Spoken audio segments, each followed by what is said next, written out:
Welcome to me, where suspenseful, thrilling, and mysterious stories will draw you into a world where the lines between reality and fantasy seem to blur.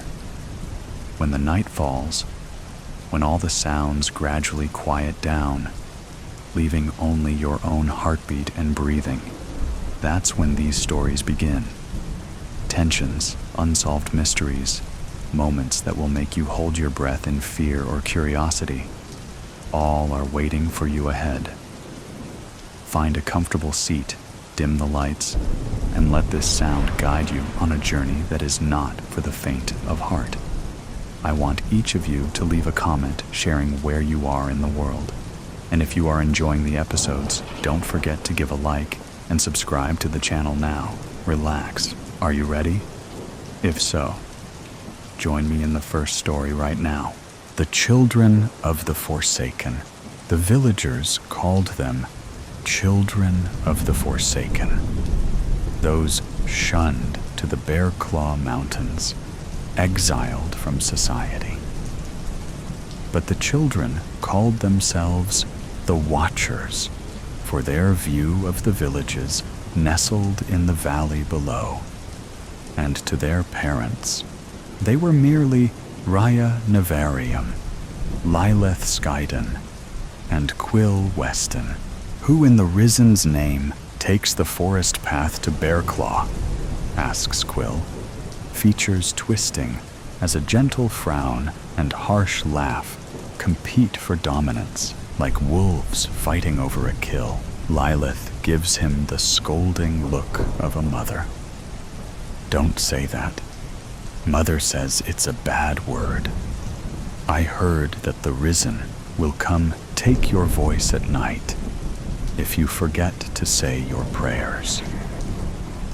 Though the Risen, fallen dead brought to life by the god of death, Vol.14, were more myth to faithless villagers than a poor, disease-ridden harvest.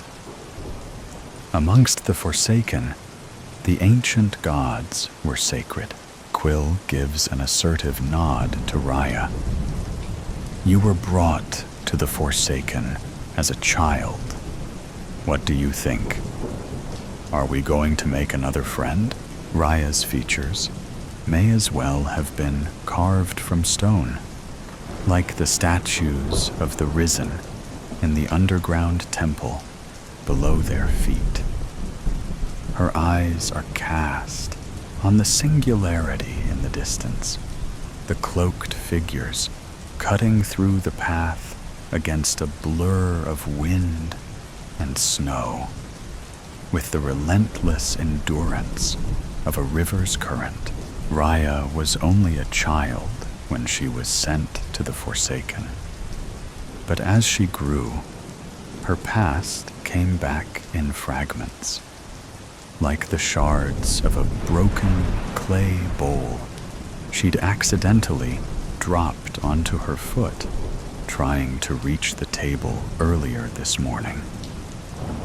Sometimes, Raya prayed to Voltyrum at night for the empty contentment of forgetting, to let her past die like all things in this world. But watching the figures, she supposed that there was a certain strength to remembering and enduring that was a part of living. I remember that the nun who heard me singing and saw me floating screamed and threw a book at me. I remember crying because I was confused more than hurt. Her face falls to her woolen boots covered in snow. I remember the thin cotton blanket that I shivered through all the way up to the mountains. I don't remember my father very much, except for the fact that he lived in a very big house and never seemed to be there. Quill squints through the haze, trying to see through the chaos of the storm. I don't see a child with them. Raya climbs atop a boulder with practiced movements, testing the heel of her boots against the stone for ice patches, and peers over the edge. "I think you're right." Quill crosses his arms with false bravado. "Of course I am. They're coming for us, but not for the reason we think." Raya turns to each of them and asks them the same question. "How old are you?" Quill is 10 years old. Lilith turns 8 next week. Raya is the oldest of them, almost 11. One of them wears the white robes of a priest. They were sent to cut our throats and take our voices too. Raya abandons her perch, staggering backwards. "We're not even 16. Must have been a terrible harvest." Quill starts, before cut off by an elbow blow to his side. Lilith's voice trembles, and Raya tells herself that it is Lilith's teeth chattering from the cold, while Quill merely rubs the edges of his bony ribs. "I need to tell Mother. She'll know what to do." Word of the priest's arrival and rumors about another nulling ceremony to take the voices of the children spread through the small town of Bearclaw faster than an avalanche.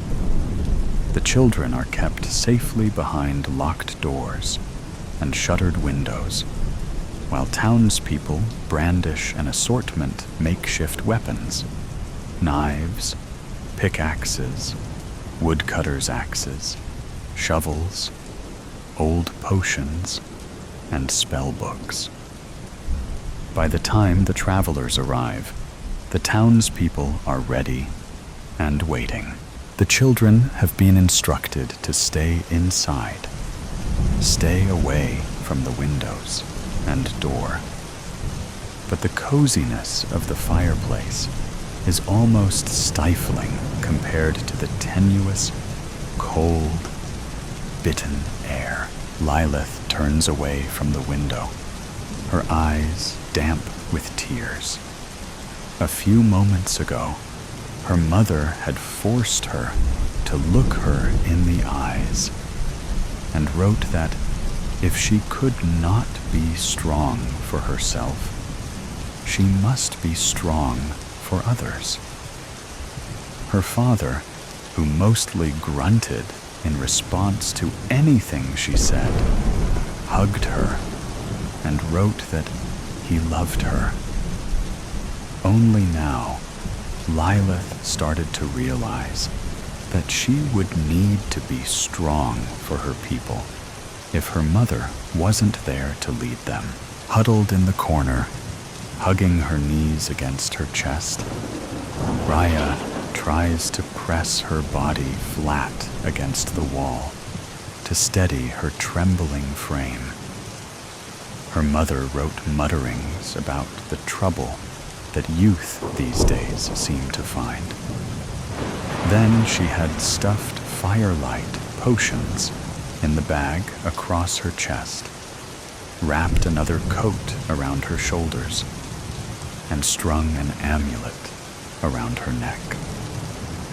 Raya rubbed the markings on the rabbit bone, hoping there would be enough magic in the amulet to protect both of them. Meanwhile, Quill fights the urge to sneeze, itchiness crawling up his throat, threatening to explode. Earlier that evening, his father had taken out a gleaming, enchanted sword from a cabinet and donned the knight's armor that he'd stolen off a rotting corpse in a cave. When his father gave Quill the dagger that he used for skinning game, he wrote for Quill to protect the girls. At first, Quill wanted to point out that Lilith had been practicing her blood song, and Raya was a gifted illusionist, but taking in the hard lines of his father's saw, cast against harsh torchlight, Quill understood. His father also expected him to protect himself, prove himself. We're no priests, and we mean you no harm. The woman's weary steps sink into the snow, too loud and soft, at the same time like the toll of church bells, carried by the flurries of wind. Lilith's mother uses a pierce of charcoal to write on an empty page of her spellbook. Raya flinches at the groaning wooden beams of the cabin as the wind rattles the bolted shutters. Lilith inhales a deep, shaky breath, and Quill stifles his sneeze. I apologize for our deception. Only priests or knights are allowed to travel to the mountains. Tugging down the pristine pale cowl of his cloak, the man takes a step closer. We came here to warn you that your children are in danger. Are they well? Quill's father aims the tip of sword against the man's throat. The crowd gathered in front of the gates stands unwilling, unyielding against the wind. They lurk like a massive shadow, looming over the two strangers as the sun dips below the horizon. They want to take your children's ability to speak. As if sensing their prying eyes, watching from the window, the woman turns to the them, tugging at the man's cloak. Can we see the children? Please? Lilith's mother gestures towards Quill's father. With a heavy sigh, he drops the sword to his armored side. Raya's mother walks towards the door. All three of the children duck their heads down below the window, as if caught stealing maple sweets from the table, and glance at anywhere but each other in guilty silence. None of them flinch when there's a gentle knock against the door, as they follow Raya's mother in stunned, uncertain silence. The fickle, unruly wind seems to whisper in their place. Lilith tugs her thick cloak closer around her shoulders and straightens her shoulders to seem older than she is. Raya keeps her head lowered, focused on chasing her mother's shadow in a game of tag she's been playing since she was born. Quill trudges along, wearing his father's boots that are a few sizes too large for him. Kneeling on the snow, the woman flicks back her cowl. Her eyes are focused with concern. They said you were young, but they failed to mention you weren't old enough to bleed. Her gaze softens as she glances at Lilith. I have a daughter, Pyrrha. You remind me of her. The man turns to Quill. Do you know why we are here? Lilith glances at Quill, who in turn glances at Raya, their eyes locked in contest. A contest that Raya lost. Yes, she says, forcing the truth out of her mouth, harsh as the burning cold. A few hours ago, the priests sent knights to your village. They will arrive soon. We are offering to bring you to a safe place for a while. The woman meets Lilith's mother's gaze with deference. If your parents will allow us, Lilith's mother writes, We can protect our own. Why should we trust the kindness of a villager? Then Raya's mother follows. How do we know they will be safe with you?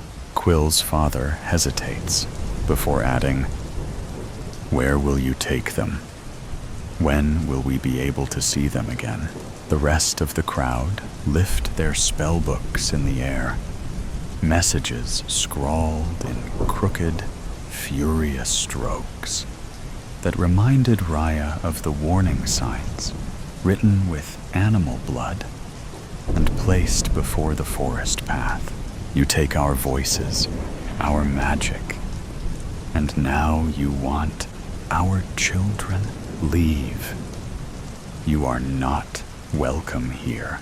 Lilith tugs on her mother's tunic sleeve, insistent, like a furry blood moon moth drawn to a candle. They're only trying to help. That's what the priests say, replies Quill, with an annoyed scoff. Rhea closes her eyes, trying to put up a mental fortress around her mind, blocking out the argument. She still remembered the long, tortuous walk from the church orphanage as she left the village. A man smelling faintly of bread spat on her feet. Someone wearing a silk dress called her a sorcerer, slut. When she tripped and fell on her feet, a rosy-cheeked child took the opportunity to throw rotten fruit at her back. Despite having a priest for company, Raya knew that she was alone.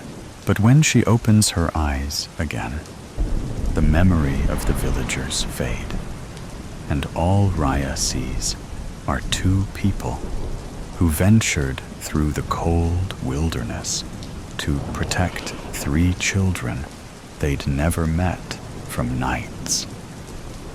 Standing alone, Raya addresses the crowd. I think that they've come all this way.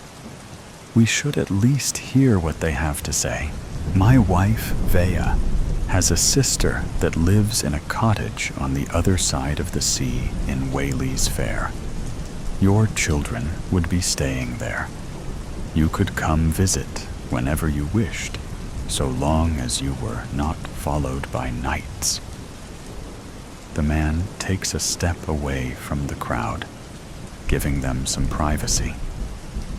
Whatever your choice may be, we will understand. His eyes turn far more distant than the few paces between them. We know the loss of being separated from a child, as heated conversations fade to concerned murmurs, leaving torn messages from spell books crumpled and discarded in the snow. The parents turn to their children. One last message. It is your choice. Raya, Lilith, and Quill glance at each other, silently coming to an agreement. We'll go. The villagers called them children of the Forsaken, those exiled from society and their home in the Bear Claw Mountains. But the children called themselves the Watchers for their view of what others sometimes failed to see. To those who knew them, they were merely Raya Navarium, Lilith Skyden, and Quill Weston, the children who defied the silence of death, like the Risen, the demon in the portrait. Denise Gray looked away from her reflection in the store window.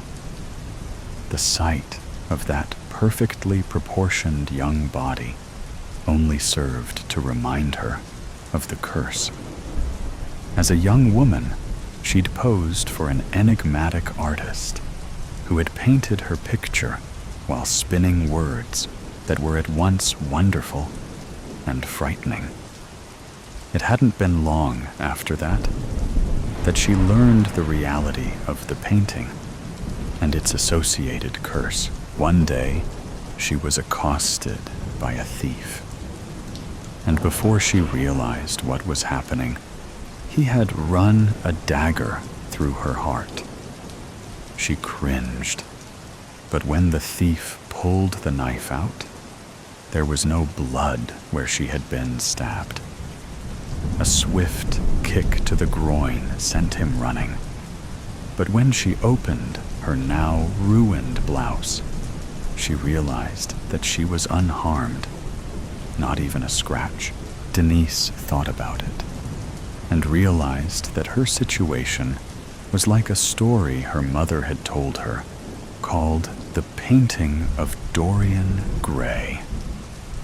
"Damn," she whispered as she scraped her knee on a large rock that she'd brushed against, only to look down and realize that her forever young body was still unharmed. She realized that she would have to return to the artist's studio. And if that painting was damaged, she would have to force the artist to find a way to lift the curse without killing her before her time. When she returned to confront the artist, she found him hanging in his studio, dead. Her search for the painting in his studio was in vain, and it was only after another attack that she realized the truth of the curse. The knife had pierced her heart. But again, she felt no pain after the knife had been pulled from her chest. She tracked the painting down to a gallery in a distant town, only to watch the painting destroyed by fire as the gallery burned to the ground, killing the hundreds of people inside. She'd spent many hours waiting for the death that never came. After that, she tried every means of killing herself, but to no avail. Finally, she felt a glimmer of hope as she learned of a book of paintings that had a copy of her painting in it. That book was rumored to be in this tiny library. She took a deep breath as she approached the tiny library. She knew she had to do something, or she would go insane from not being able to die. Denise had arrived just as Jessie had left the library and moved toward the tavern. An hour while the poor, pregnant librarian took lunch wouldn't make a lot of difference, she thought, as she sat down on a nearby bench. She smiled as a group of children ran by. One little brown-eyed girl stopped and smiled back, then ran to join her friends. "The book you want is here," Jessie said, "but you may be disappointed. The book is a manual for destroying demons." "I don't feel like a demon," Denise said. Jessie slid the leather hand-bound book toward Denise. "What happens if I open it?" Jessie shrugged. "I haven't read that far." Denise felt a tingling race up her arm as she pulled the book toward herself. What if she got sucked into the book when she opened it? She looked down at her ruined blouse. She'd neglected to change the blouse, even though she had another in her small travel bag. Throwing caution to the wind, she opened the book. Being stuck in the book would be no worse than not being able to kill herself. The first thing she saw was a horrible version of herself. Her hair was singed, and every injury she'd sustained in getting there had scarred over. When she could finally pull her eyes away from the picture, she began to read.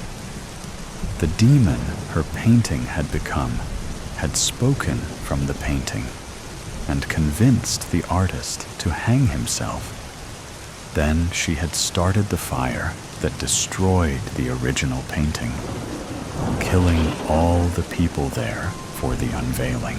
Denise slammed the book closed. The pull of the woman in the painting was more than she could stand. "Are you affected as well?" Denise asked, only to be met by a blank stare from Jessie. A few moments later, her unborn child, kicking wildly, stirred Jessie back to life. "We have to destroy the book," Denise said. Jessie shook her head. "She will take us all with her." Denise slammed her hand down on the book before Jessie could open it. "That's exactly what she wants you to think. But trust me, Jessie's unborn baby kicked so hard that she gasped. "I can't help you. I'll take care of it," Denise said, taking the book and leaving the library. Denise counted herself lucky that the tiny library was on a small tropical island with an active volcano. It would only take her half a day to get to the volcano cone, light the book on fire, and drop it into the liquid lava below. She only hoped that would be enough. As she moved toward the volcano, the book and the demon it contained recognized her intent. "Hand over that book," the huge Polynesian man standing in her way said, his gun drawn. On some level, Denise knew that the man was under the influence of the demon. She ran around him and felt the bullet from his gun rip through the ruined blouse and on through her right shoulder.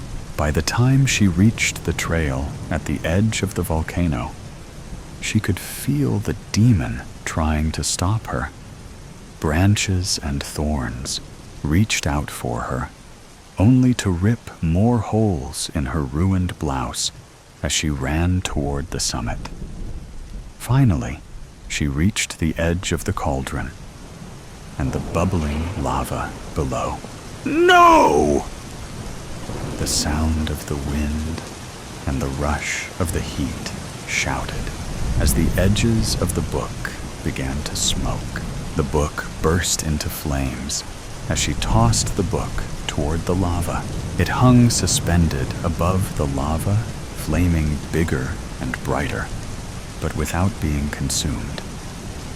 Suddenly, she noticed that the young girl she'd seen before had caught up to her.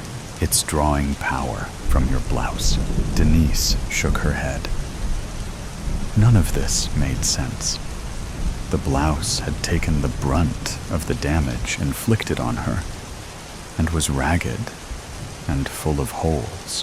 "You have to destroy the blouse as well," the girl said, before racing away from the lip. At the bottom of the trail, she saw the other children blocking the way of the adults who were under the influence of the book. Denise turned to see flame explode from the book and realized that she had no choice. If destroying the blouse didn't work, she would have to offer herself to the volcano. But this glimmer of hope had given her a reason to live. She pulled the remains of that ruined blouse off and threw it down at the boiling lava below. The atmosphere around the book howled in rage as the blouse fluttered to the surface of the lava and then burst into flames. The book exploded, scattering burning ash over everything. Before Denise could react, the same young girl was pulling her away from the lip of the cauldron. She stumbled into the group and children, and then her world went black. Denise remembered that blouse as the one that the artist had insisted she wear while he worked on the painting. What happened after that was a blur until that book exploded over the cauldron. She took a deep breath and opened her eyes to the soft light of the sun coming in through the curtains of a cottage near the ocean. It was a dream, she thought, until she realized that she wasn't wearing the blouse anymore. The painting and the book had been destroyed, but she didn't know about the curse. She inspected her body and then wrapped a sheet around her till she could find some clothes. Denise opened the door and saw children playing in front of the cottage, then stepped onto the porch and noticed a thorny bush near the steps into the yard. She idly pricked her finger and gave a sigh of relief as she realized that the curse was gone when a tiny drop of blood formed on her finger. "The children told us how you saved us," Jessie said as she approached from the side yard. Denise shrugged. "I needed to be free of the curse," Jess smiled. "The children like having you around, and we are in the market for school teacher." Denise had never considered anything like this. She'd been so young when the nightmare started. She looked down. Her body was still young, and if the kids had trusted her, maybe she could try. It beats modeling, she thought, as she followed Jessie back toward the cottage. Kel, the painter of souls. It was the first time in 2 years that the group of friends had reunited for this trip.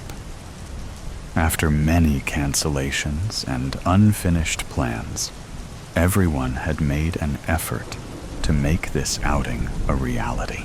They hadn't spoken much during the funeral 2 years ago, and it almost seemed as if their friendship would dissolve soon after. But through the video game chats they frequented, nostalgia and good memories rekindled the bonds that had weakened with the loss. They talked about how competitive Bennett had been in many of the games they played, how he would ask for rematches multiple times, failure after failure. They spoke about how he would have wanted them to spend time remembering him, just like this, with laughter and anecdotes. The three of them went from contacting each other through video game chats to messaging on their phones and making video calls. "We should go on the trip," Arlo had suggested one day during one of their group calls. There was a long silence before Thiago said, "Do you mean—" "Yes," Arlo confirmed. The travel plan Bennett shared days before. "Before what happened? Are you sure?" Roman asked. It was his idea, and he was the most excited about it. We never understood what had motivated him so much to organize this trip. "He wanted us to meet someone," Arlo said. "That's the only thing I remember." "Someone in the middle of the rainforest?" Thiago inquired. "Well, it was also a sightseeing trip around the city, and a chance to visit many of the famous archaeological exhibitions in the area.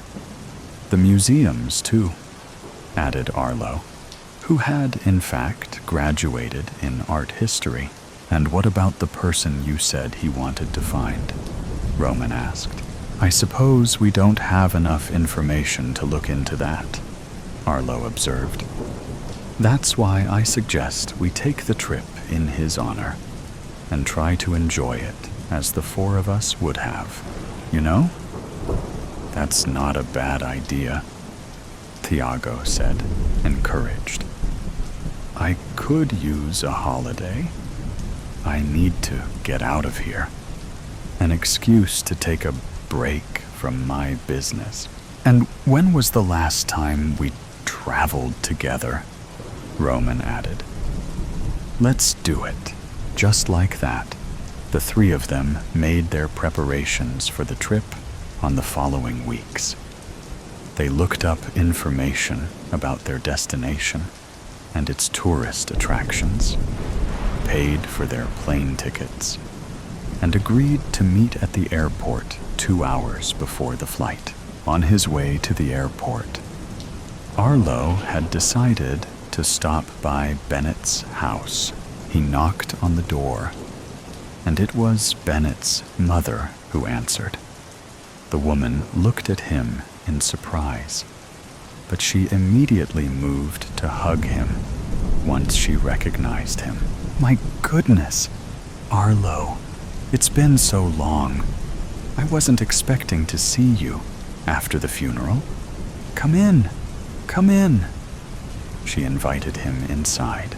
They entered the living room, where photos of Bennett with his siblings and parents filled every corner of the room.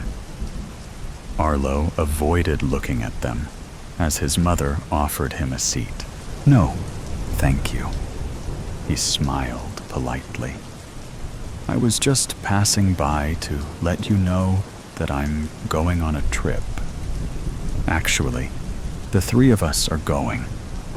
It's a plan Bennett shared with us before he left. The woman nodded, perfectly understanding what he meant. Yes, the trip. He wouldn't stop talking about it. I'm so glad the three of you have decided to go. Bennett would be so happy to know this. I know, Arlo sighed. I know we haven't spoken to you since the funeral. We tried to reach out, but it was very difficult. I understand, Arlo, she said, placing a comforting hand on his arm. I just wanted to stop by to tell you about our plans in person, and also to see his room one last time. I hope that's not too intrusive a request. I just needed to see the last space he was in. The woman nodded again, understandingly. It's not intrusive at all. Go ahead, you can go in. To be honest, it's a relief to have someone else in that room, even if only for a few minutes. My husband and I are starting to feel the deep silence coming from it. His mother remained in the living room, while Arlo climbed the stairs to the room. He opened the door, and immediately, the unmistakable scent of Bennett's deodorant reached his nostrils, mixed with the smell of a closed-up room and the dust floating from the shelves. Most of his belongings and clothes were packed away in boxes that the family would donate to charity, but the posters and printed images on the walls had not yet been taken down. Arlo stepped closer to observe them carefully. Bennett used to draw a lot in his spare time.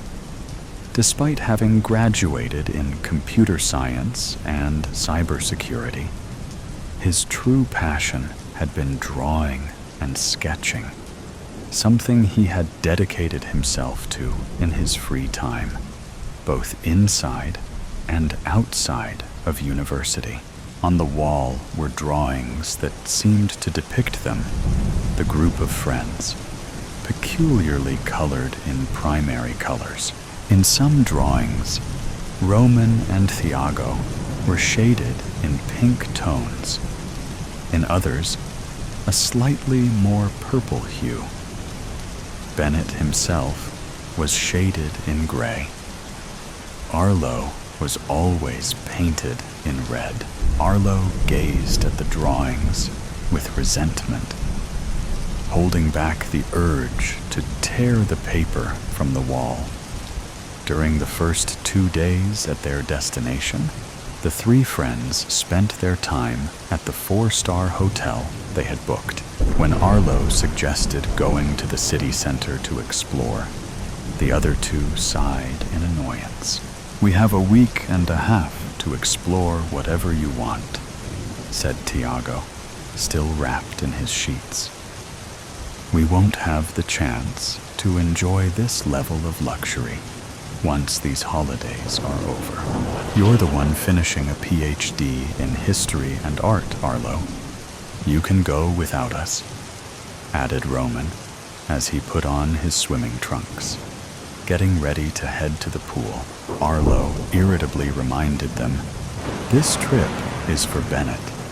You know he would have wanted to see the exhibitions and museums. You've been saying that for weeks," Roman retorted, turning to face him. "What's with the sudden interest in what he wanted to explore? If I remember correctly, you always ignored all the drawings and paintings he tried to share with us." Now Tiago sat up on the bed, watching his friends as they confronted each other. "What's gotten into you, Roman?" Arlo asked. "I don't know. Why are you making us feel like you're the one who cares the most about his death and his final wishes?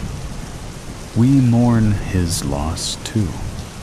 Don't try to act like you're above us with your false moral code." Arlo simply pulled a small, crumpled note from his pocket and shoved it in Roman's face. This is the place he wanted to visit, along with the name of the person he wanted to see. Roman snatched the paper to read it himself. Tiago got up to take a look as well and asked, "Was this what you went to get from his house?" Avoiding the question, Arlo said, "I'm not trying to impose some false moral code on you.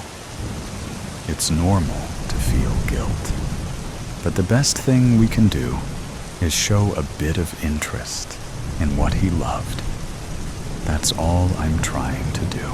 With that, he left the room. Tiago and Roman exchanged uneasy glances.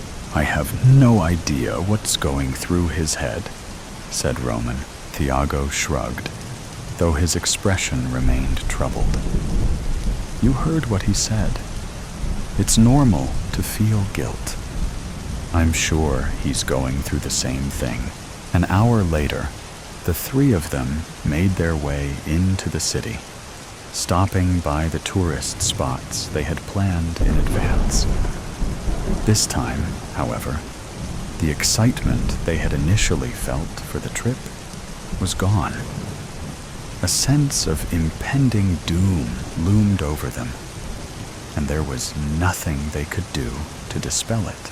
All of a sudden, what had been a journey in memory of their friend was being exposed as the farce they had tried to mask with that ridiculous excuse.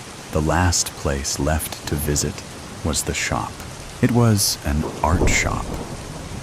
From the outside, it had that vintage aesthetic that attracted art lovers looking for something unique and different, something timeless, stuck in time. The three entered cautiously. The shop was empty, and the light streaming through the glass windows fell upon the golden and bronze frames of the various paintings hanging and stacked everywhere. All the paintings depicted people, some in groups, others alone. At first glance, they seemed like photographs, edited in different colors, but upon closer inspection, one could appreciate the hand-drawn strokes and the pigment of watercolors and oil paint. The style of these paintings looks familiar, Tiago murmured. Without much enthusiasm, Roman nodded. Yeah, this is exactly how Bennett used to draw. The characters in the paintings were painted monochromatically. Each person in each painting had a certain tone of color assigned to them. Some colors were more intense than others. Background characters in landscapes or scenes were usually depicted in different shades of gray. In portraits, many were also colored in gray. The three had been so absorbed in the artwork that they hadn't noticed the man who had approached them to greet them. "Greetings," he said. The group startled and turned their attention to him. The shop owner wasn't as old as they had expected. He was likely in his mid-30s. He dressed just like one of them, except for the paint-stained apron he wore. His eyes were a peculiar silver color that stood out in the dim light of the shop. "We're looking for Keita," Arlo stated. "That's me," the man confirmed, pointing to himself. His strong West African accent was evident in his words. "I've been expecting you." Did Bennett talk to you about us?" Thiago stammered. With a rather calm demeanor, Keita tilted his head as if the answer was somewhat complicated. "He spoke to me about you the first time he came here. But that was also the last time I ever saw him," he said, turning to search through a stack of paintings behind him. Carefully, he pulled one out. "Exactly 2 years ago. This is what I painted." Keita placed the painting in front of them. Roman paled at the sight of it. Thiago still couldn't understand, and Arlo remained silent, pressing his lips together. The painting was a reproduction of a real photo. The four of them had taken 3 years ago on a road trip to the mountains. The picture had been taken with a camera set on a tripod. However, in this painting, only Arlo, Roman, and Thiago smiled at the camera, standing in front of a rocky landscape with waterfalls cascading into a lake. Bennett appeared as a gray shadow in the background, at the edge of the lake, a few meters away from them. Beside him, another gray figure crouched at Bennett's feet, as if crying. It looked like the figure of a woman. In the painting, Arlo was colored in a deep red, while Thiago and Roman were shades of maroon. "Where did you get this from?" Arlo demanded. "From the truth," Keita answered. "You guys remember exactly what happened that day, don't you?" No one answered. The silence itself was confirmation. "I can see the color of your souls from miles and miles away," the artist continued. "I don't need to know you to start painting what each of you inspires in me." His tone became more accusatory as he went on. "Bennett had this gift too. He came to me because he wanted to learn more about it. And you, Arlo, you knew that." Roman turned to Arlo, stunned by such information. "Yet you made him self-medicate with drugs so he would lose his mind and end up taking his own life," Keita continued. "I didn't want Bennett to die," Arlo protested, raising his voice. For the first time in years, he seemed to be losing his composure. "I just wanted him to forget and stop painting those damn drawings. He was going to get us in trouble." "You wanted him to forget her?" Keita asked. He walked over to his desk and picked up some drawings, this time on notebook paper, traced by a different hand. Bennett gave me these during his last visit. Thiago held them in his hands. Upon seeing the frantic sketches of a cadaverous woman in black, gray, and green colors, he gasped, "My God!" and let the sheets fall to the floor in shock. No one bothered to pick them up. She was on the way, Roman murmured, as if talking to himself, as if justifying it to himself. She came out from between the trees like a mad woman. That's why we hit her with the car. She fell into the lake, and there was nothing else we could do, Thiago exclaimed desperately. Why jump into the lake to retrieve a body that was already lifeless? All that Arlo said to Keita was, "What do you plan to do with all of this? Send it to the police?"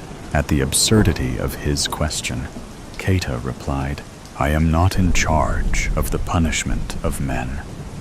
Justice will be served, but not by me."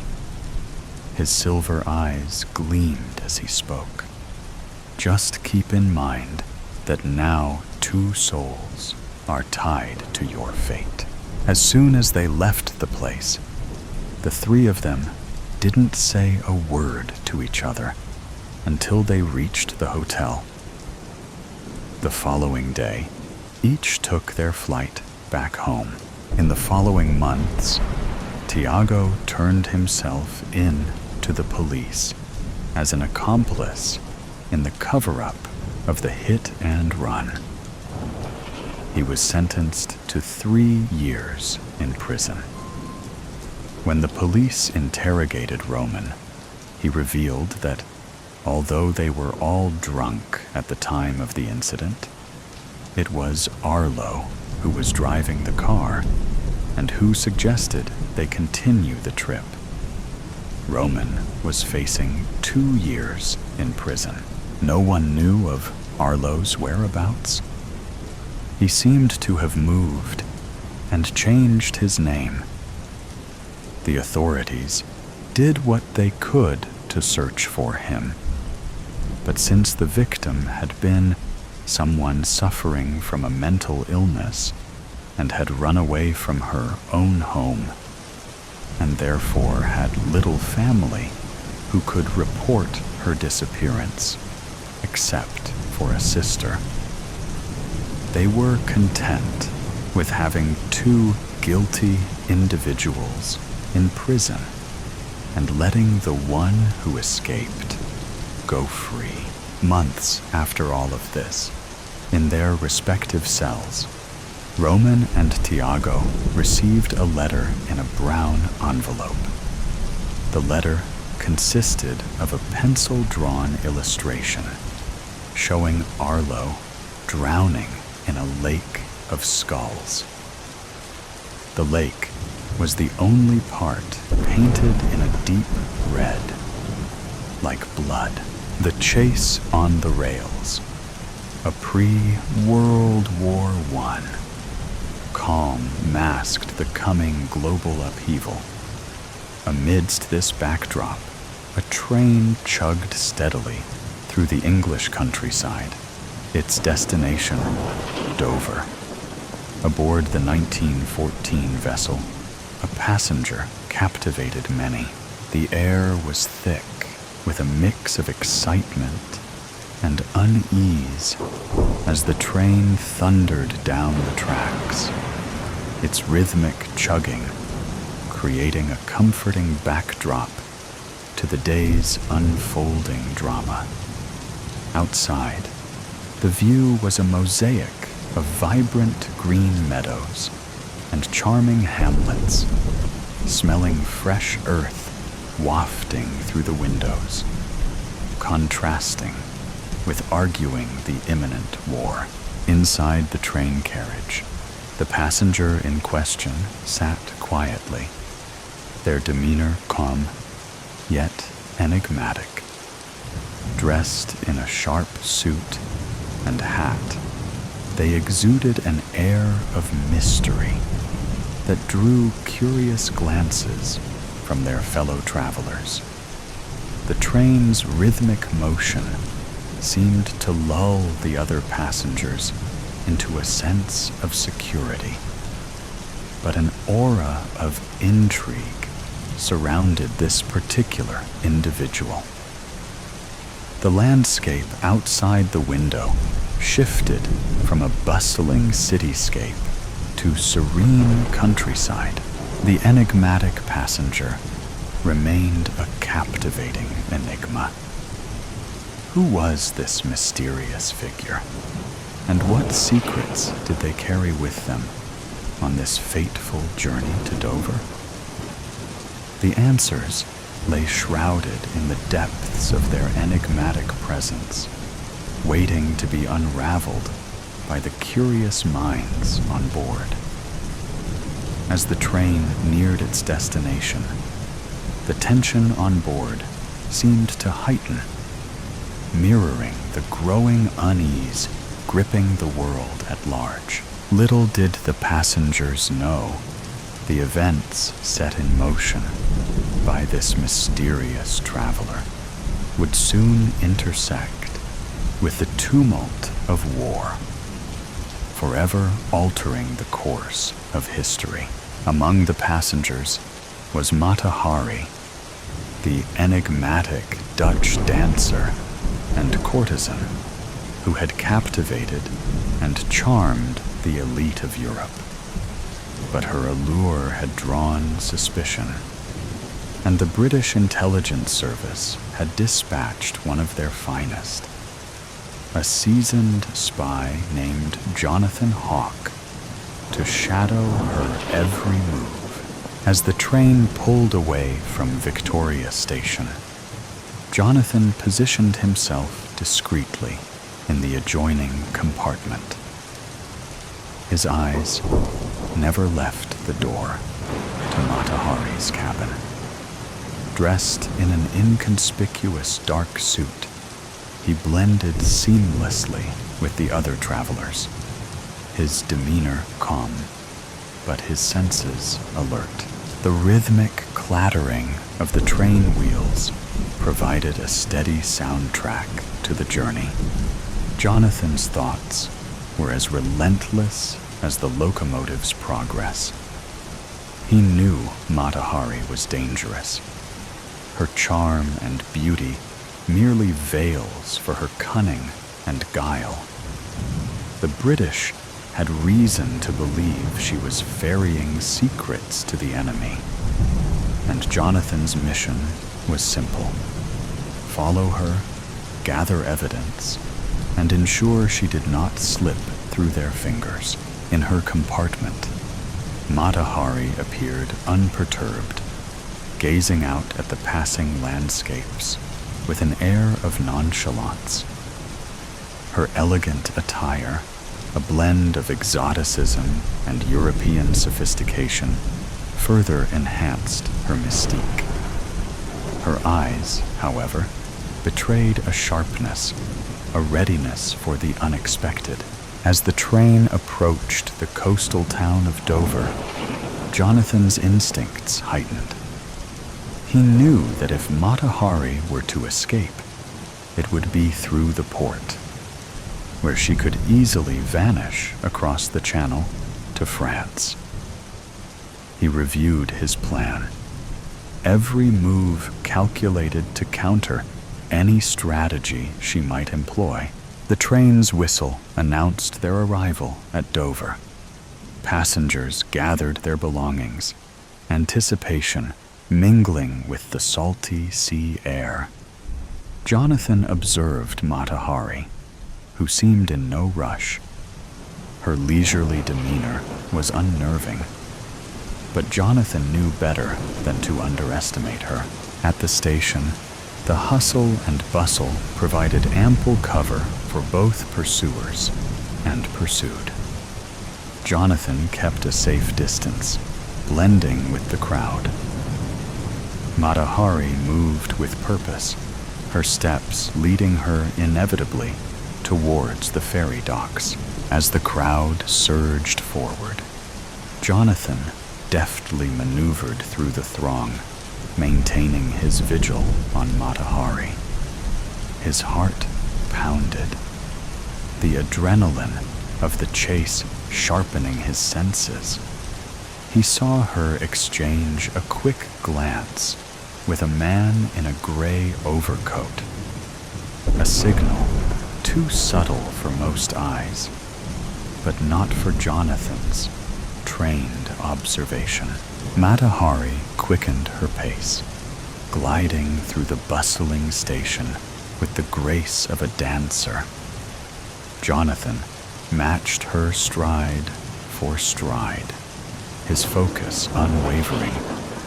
He noticed the man in the gray overcoat shadowing her, and it became clear Jonathan was not the only one on her trail.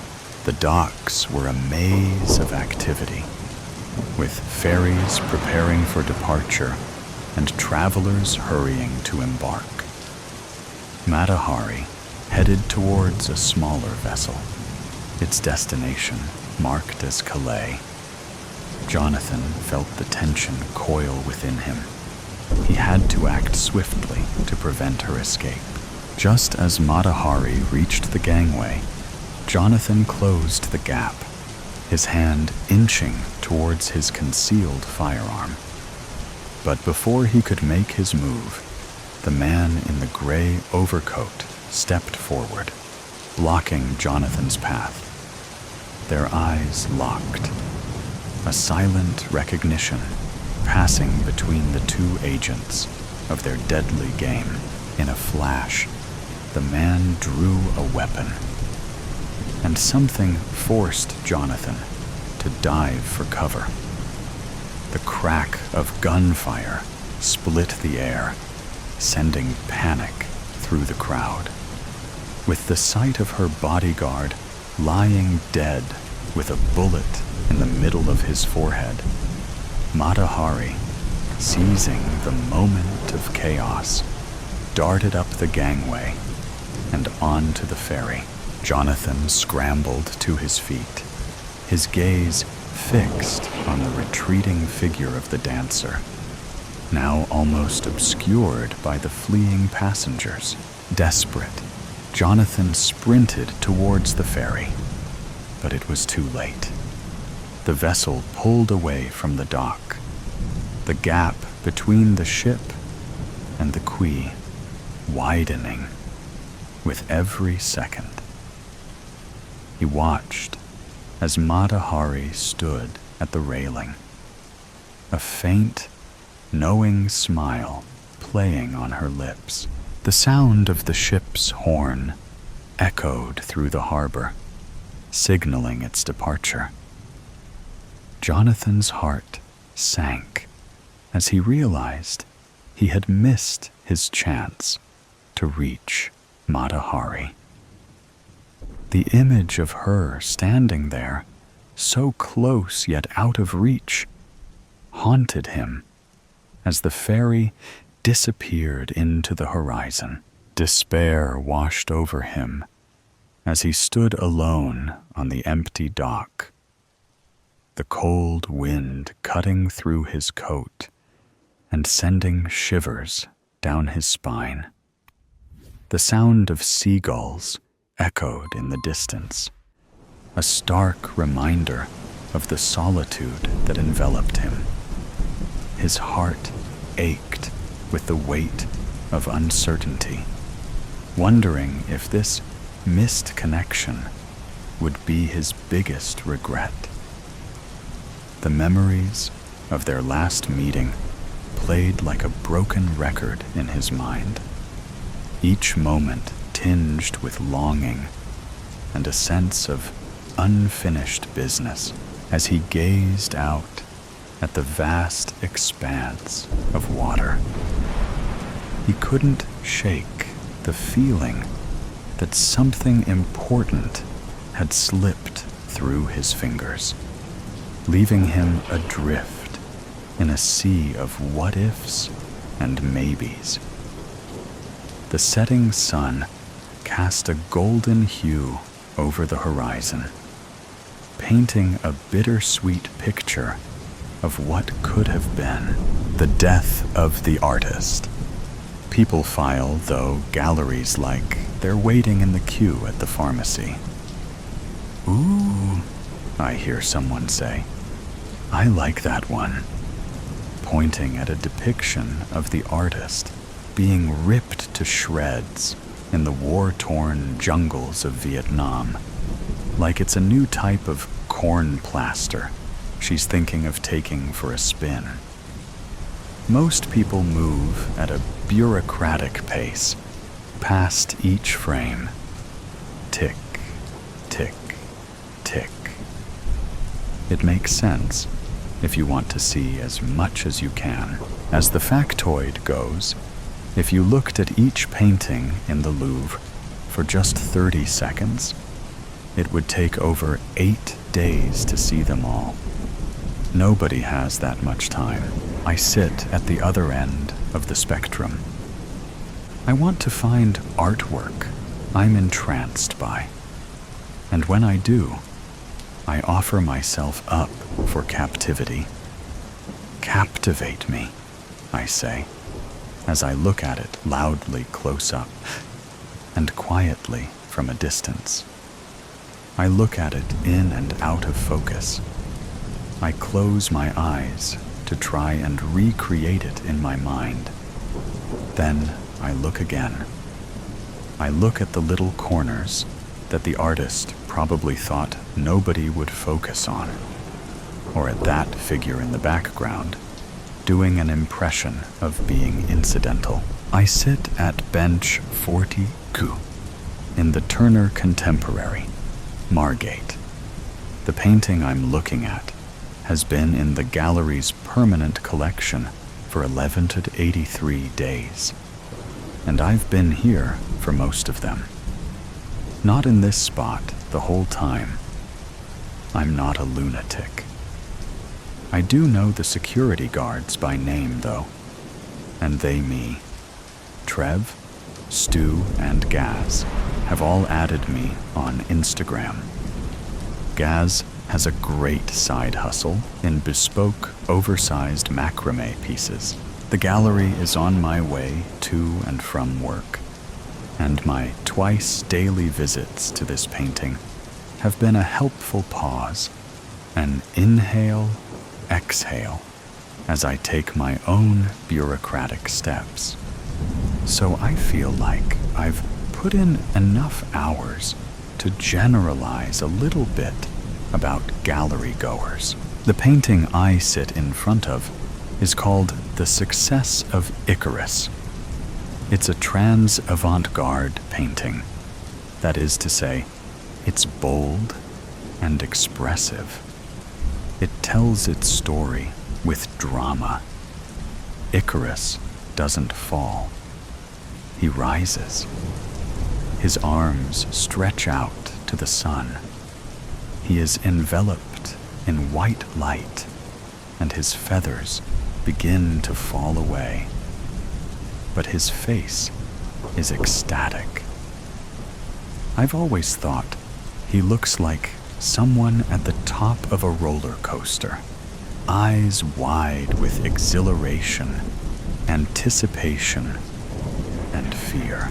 The sea lies below him, painted in pale, insignificant colors, the waves soft and cushioning. It's 36 by 48 inches, oil on canvas, and an absolute smash hit. I'm not quite telling the truth. It's not trans avant-garde. It's actually a response to the trans avant-garde movement. But now, we're really counting brush strokes. It doesn't matter. The only place it ever mattered was during my PhD. One gallery goer reads the accompanying text for longer than he looks at the painting. I know it off by heart. The Success of Icarus, Hilary Vale, 1981. Oil on canvas. Vale reimagines the myth of Icarus, portraying him not as a tragic figure, but as a symbol of elation and freedom. With vibrant colors and dynamic energy, this celebratory painting challenges our shared narratives, focusing on flight rather than fall.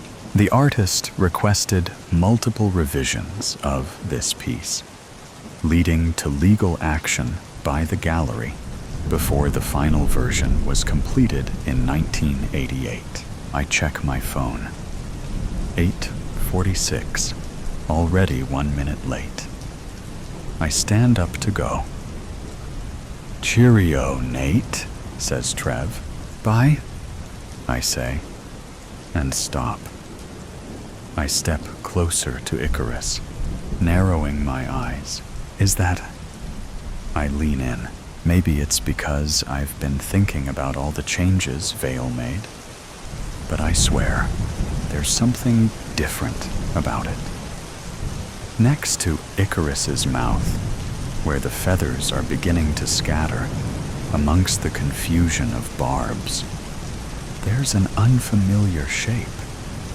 It looks a little bit like a teacup. I immediately dive down into the reservoir of Vale knowledge within me, but come up disappointed. I thought I knew every brush stroke, but Vale can still surprise me. I keep thinking about the teacup all the way to work, thinking loudly up close and quietly from a distance. It puzzles me. When I left my PhD, I had 2 criteria in my job search. It should offer me enough spare change for the 1 kilo tubs of kimchi, and it should be at least 99% conflict-free. I appreciate that there will always be some disagreements about the correct biscuit to have in the office, which I allowed 1%. I became a finance administrator at the Arts Center. Processing invoices, I thought, would be safe territory. Unfortunately, the artists who work for us don't care about submitting neat and accurate expense claims. And the people who owe us money don't really want to pay up. It's been 3 years. I still haven't really had the heart to make them. So now, I'm failing art itself. I'm on my lunch break when I see it. There, on the top shelf of the cupboard, with the plastic champagne flutes, pumpkin carving kit, and a mug shaped like Dolly's head, is the teacup. My hand shakes as I gently lift it down, cupping it in my palms like a baby chick. It is very delicate looking, with a slightly worn gold rim. The only remarkable thing about it is a distinct blue tinge inside. Again, I search for some sense of recognition, but find nothing. I wrap it in my jumper, then in my bag, out of the way. All afternoon, I'm tempted to Google Hilary Vale blue teacup, but don't. Partly because I want the satisfaction of decrypting the enigma, and partly because I'm worried I'll stray into territory NSFW. When did I discover Vale? I was 14. An age where I loved things absolutely, before caution and caveats got in the way. We were studying a painting by Theodore Redgrave, a friend and artistic contemporary of Vale. Burned bright, died young by suicide. Small oeuvre, huge potential, all lost. My teacher couldn't miss me having a screechingly obvious, pivotal moment in his second period Tuesday art class. If you like this, check out Hilary Vale. There's a lot more to get into, he said, in the same voice he'd use to suggest that I might want to put the lids back on the pens. I did a quick search for Vale's work. When I got home, I stayed up all night looking at it. I loved it. Loved the look of it. Loved his insistence on choosing the vibrant. Already at 14, the world's narratives felt familiarly miserable. Vale said, "Fuck that." Vale made me feel more me. I loved The Last Laugh, in which rainbow confetti erupts from the mouths of diners, laughing in the face of death. I loved Gutterfolk, a mid-80s depiction of nurses providing hands-on care to an AIDS patient. I loved The Divine Mess, a vivid celebration of celestial chaos. I loved Hercules in Lace, in which the hero, draped in soft pink material, holds a club in one arm and cradles a baby in the other. I loved Sebastian, in which the saint looks too bored with his suffering to feel it. And of course, I loved the success of Icarus.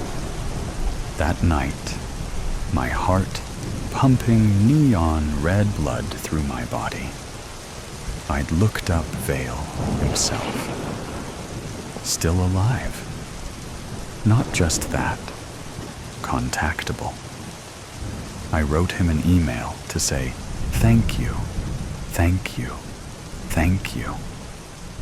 When I arrive home from work, I put the teacup on the top shelf of my own cupboard.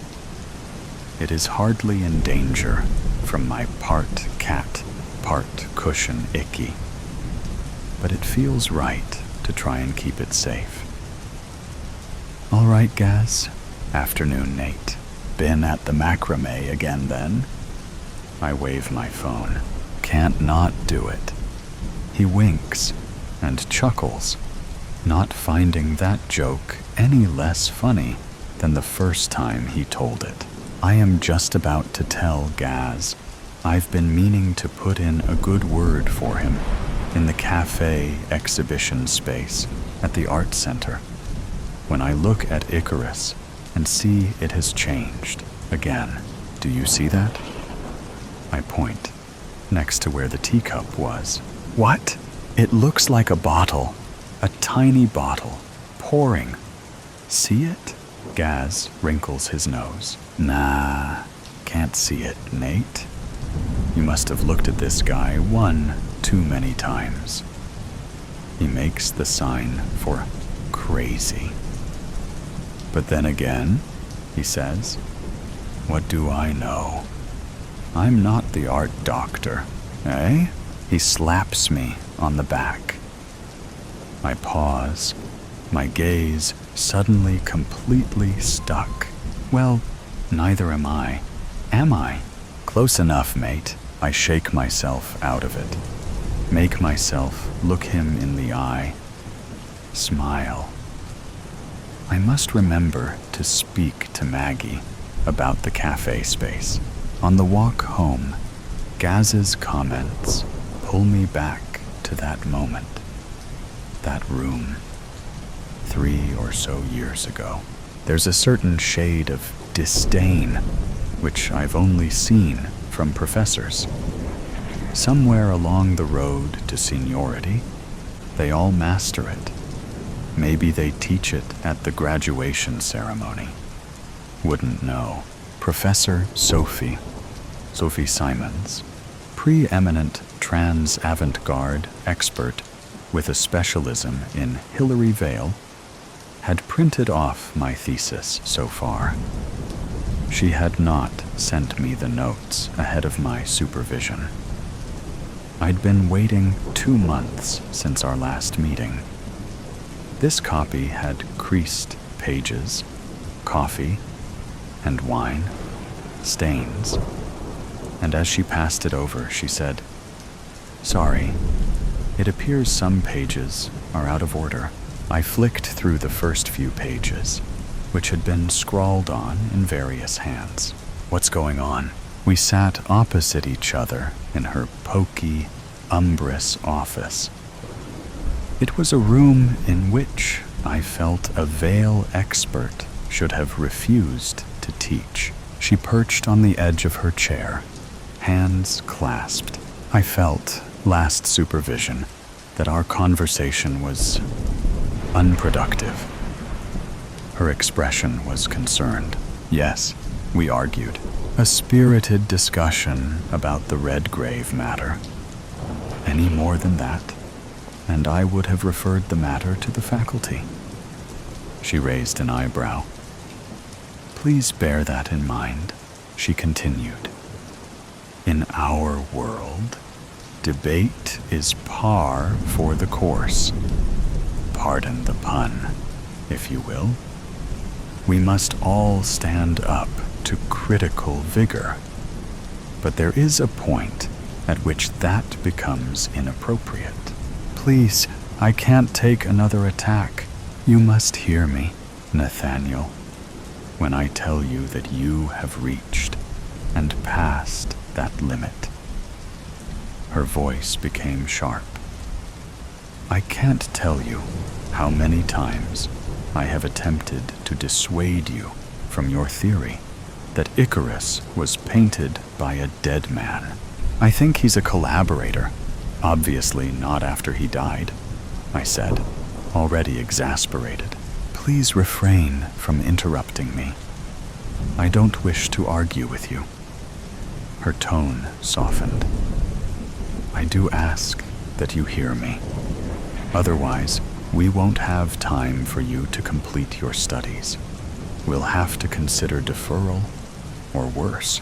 She smoothed down her skirt and clasped her hands again.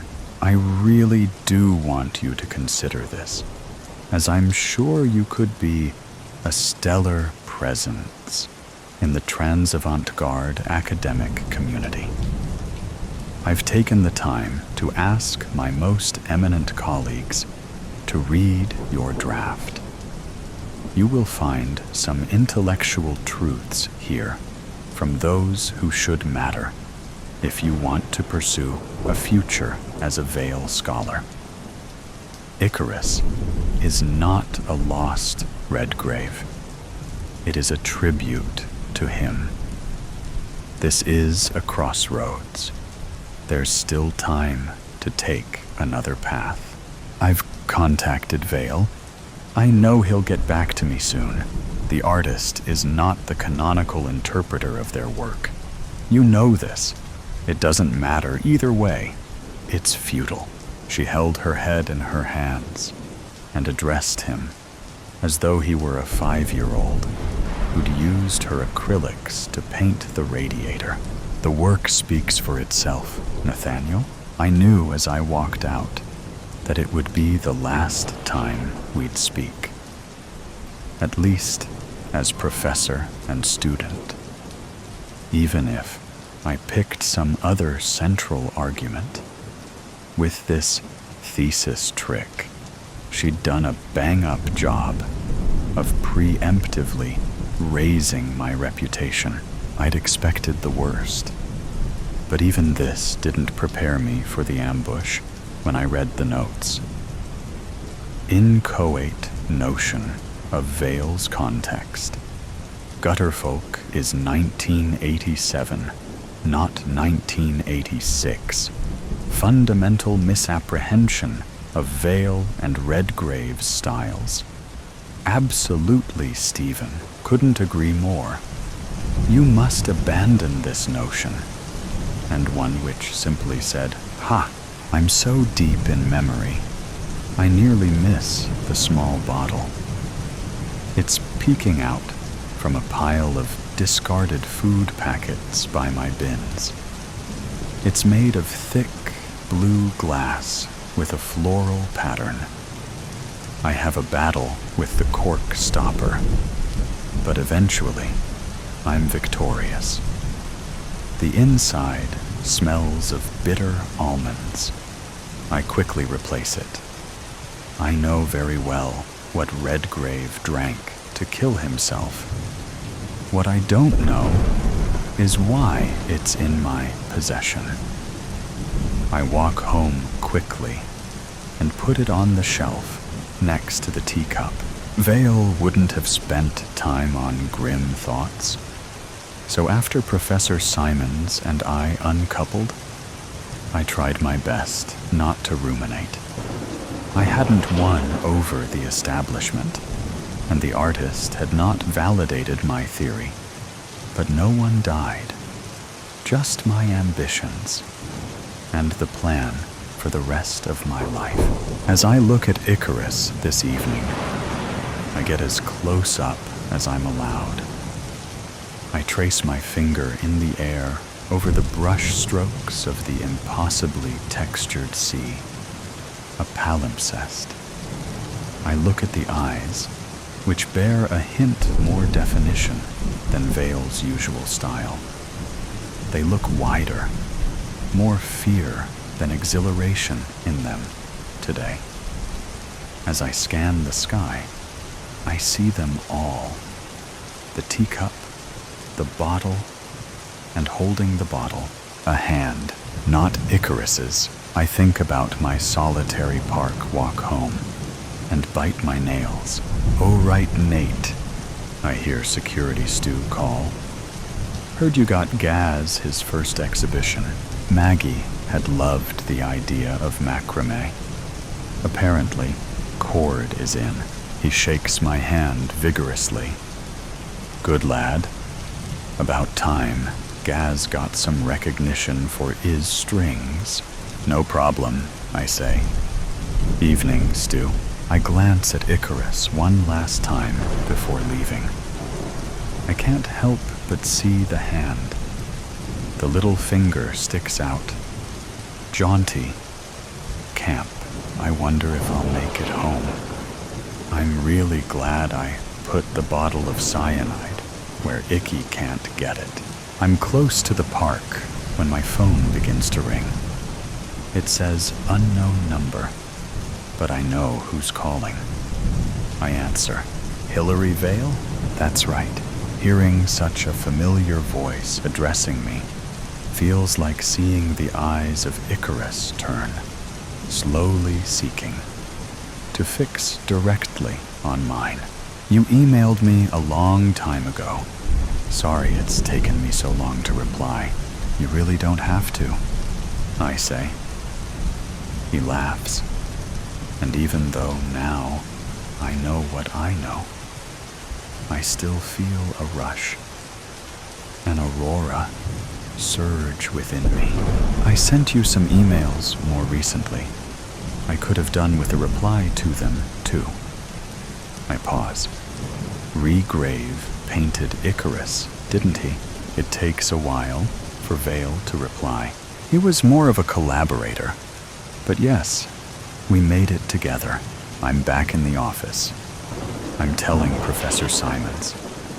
I imagine her face, those clasped hands, gripping on to the last moments of her illustrious reputation. I've still got the thesis covered in vicious marginalia. I could publish it. Watch as they all turn on each other. Until I realize they won't believe you, he says. I imagine myself actually trying to explain the situation and realize that I have no evidence. I am only Mr. Nate Crow, an embittered conspiracy theorist, trying to tarnish the memory of a living legend. Why do you think I've revealed this to you? Keep the trinkets. The police won't want them. I can hear him smiling. You murdered your friend, I say. Why? To live, Nate, he says. I had no choice. Think of my life with him still around. He was always the better artist. It was a fine margin. But there it was. Every award, every exhibition opportunity, he was there around every corner, winning it all.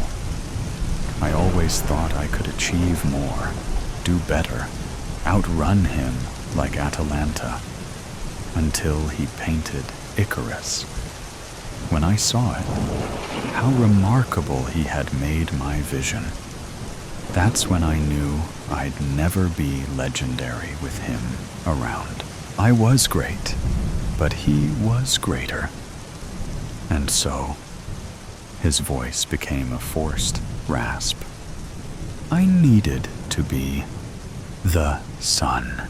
Why tell me at all? I ask. Nate, it's been 40 years. You've seen from my art how I've struggled to avoid these encroaching shadows, with no way to unburden myself. But now I have you, and you finally have me. He ends the call. In my mind's eye, I see the last laugh, in which rainbow confetti erupts from the mouths of diners, laughing in the face of the figure of death who remains there, temporarily obscured. I see gutter folk, a mid-80s depiction of nurses providing hands-on care to an AIDS patient. And it suddenly feels like performative empathy. I see the divine mess, a vivid celebration of celestial chaos, where noise drowns out the clarity of truth. I see Hercules in lace, in which the hero, draped in soft pink material, holds a club in one arm, slightly behind him, and which you may not notice, given the baby cradled in the other. I see Sebastian, in which the saint looks bored of his tiresome, endless suffering. I see Icarus's terror when I find artwork I'm entranced by. I offer myself up for captivity. I look at it loudly, close up, and quietly from a distance. I look at it in and out of focus. And there, that's me, in the corner of that park scene, doing an impression of being incidental, the portrait of silence. Clara was 35 when she inherited the crumbling countryside estate of Château des Ombres, a legacy from a great aunt she barely remembered. The news arrived like an omen, slicing through the fog of her post-heartbreak haze, offering an escape from the echoes of a life she no longer wished to inhabit. The estate was a relic of another time, its walls cloaked in dust and draped with faded, peeling wallpapers. But amid the fading grandeur, one thing stood out. A painting in the dining room, unnervingly lifelike, depicting a woman in 17th century attire. A woman who looked eerily like Clara herself, dark eyes too knowing. A face both foreign and familiar. She reached out without thinking, tracing her fingers over the delicate oil strokes. A chill seeped into her skin. She had never been the type to have doppelgangers or be mistaken for someone else.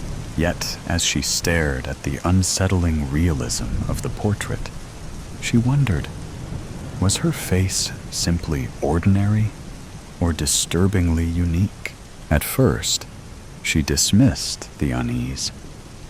She attributed the odd sensations, the dizziness, the light-headed drift she felt in the dining room, to exhaustion or stress. The house was ancient, creaking with history, and her rational mind clung to explanations. But as weeks passed, the feeling intensified. The air in that room thickened. Her unease grew stronger every time she walked by the portrait. The painting seemed to shift when she wasn't looking. A flicker in the eyes, a whisper of movement in the curls of painted hair. And at night, as she started hearing murmurs in the darkness, indecipherable and persistent, she began to fear that she was truly losing her mind. She sought answers, but the staff who had served her great-aunt Serafina knew little. The painting had always been there, an intrinsic part of the house. Frustrated, Clara turned to Serafina's belongings, rummaging through drawers and cupboards until she found an old, leather-bound notebook buried in a wooden chest. She flipped through brittle pages filled with lists and recipes until a single entry stopped her cold. She waits in the canvas. She watches. That night, a storm raged. Rain lashed against the windows, and the wind howled through the halls. Sleep was impossible. The words from Serafina's notebook burned behind her eyes. Before she knew it, she was standing before the painting, breathless, pulse hammering. She reached out, fingers trembling, and scratched at the surface. The paint peeled away in thin layers, revealing another portrait beneath. The same elaborate clothing, the same pose, but the face was different. A stranger's. She could swear the figure in the painting smiled, briefly, impossibly. The grin was too wide, stretching just beyond the limits of the face. Too sudden, as if it had flickered into existence rather than emerged naturally. A grotesque mimicry of human expression. She blinked rapidly, her breath catching, as though clearing her vision might erase the horror. When she looked again, the smile was gone. A wave of nausea hit her. Staggering back, she felt a weakness grip her limbs. Panic drove her to action. At dawn, she reached out to an art historian she found online. Dr. Theodore Valls arrived at Château des Ombres 2 days later. He was a man of careful precision, his salt and pepper hair constantly pushed back, as if keeping stray thoughts in place. His initial response to her frantic message had been one of polite disinterest, until he saw the attached image. He recognized the woman at once. Isabella de Loria. By morning, he was at Château des Ombres, his presence sharp against the house's faded grandeur. "This is Alessandro di Rossi's work," he murmured. eyes narrowing in fascination.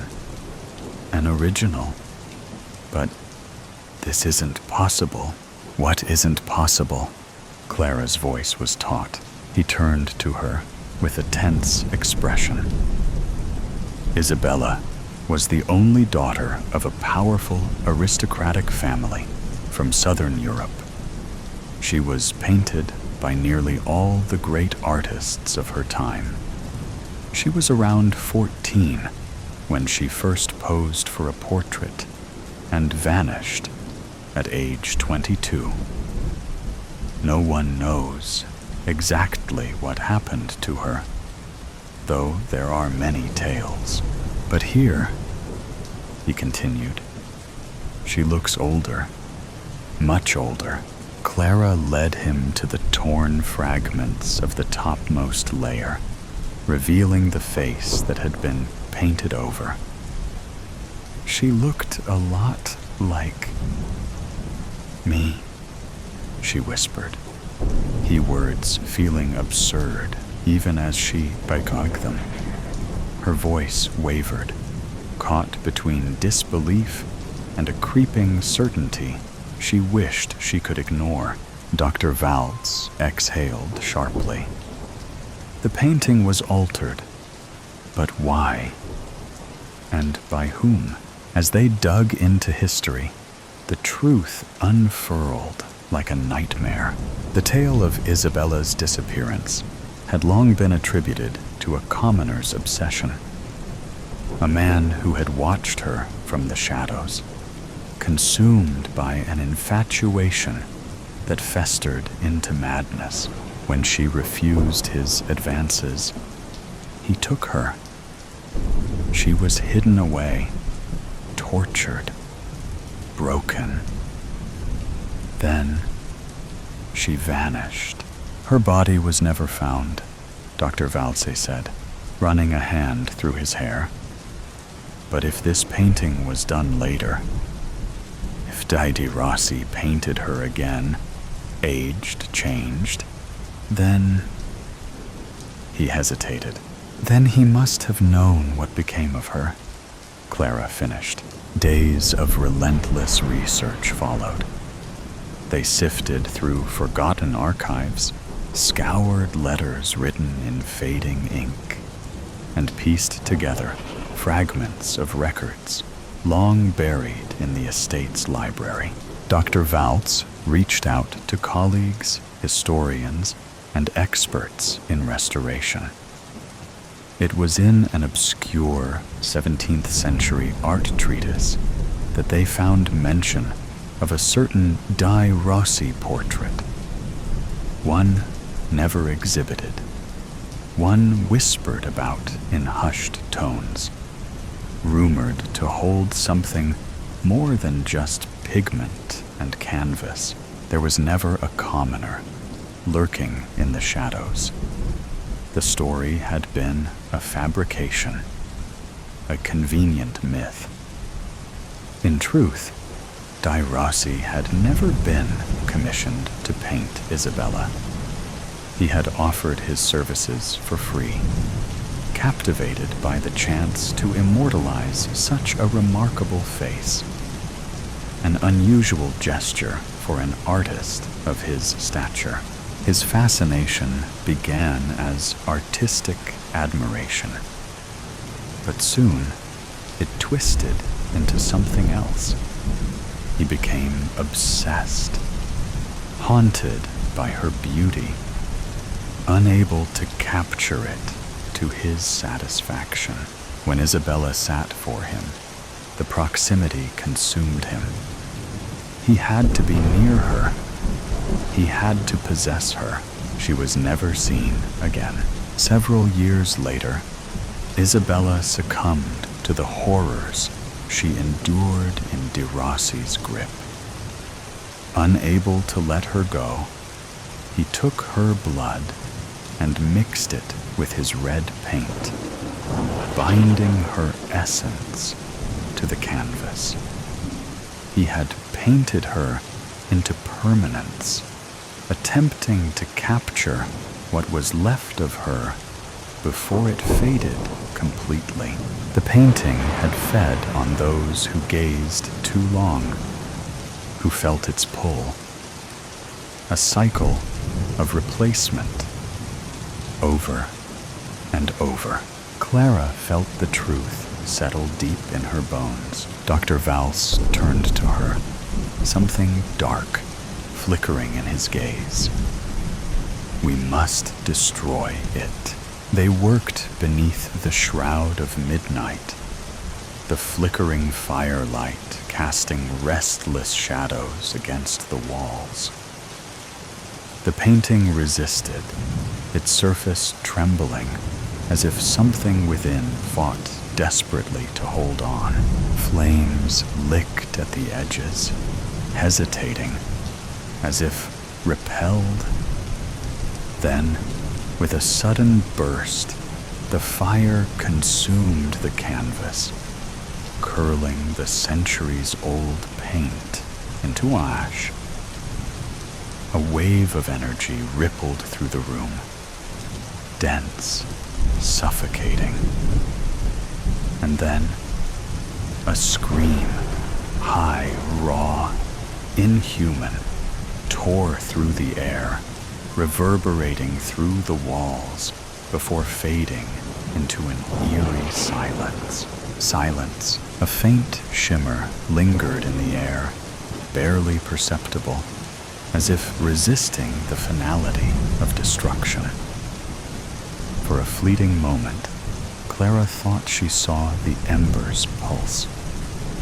Not with fire, but with something else she couldn't explain. The house exhaled. The weight pressing against Clara's chest lifted. When the last ember died, only ash remained. Chad, Leah, and Dave arrived early at Chateau des Ombres, barely containing their excitement at finally purchasing their dream home.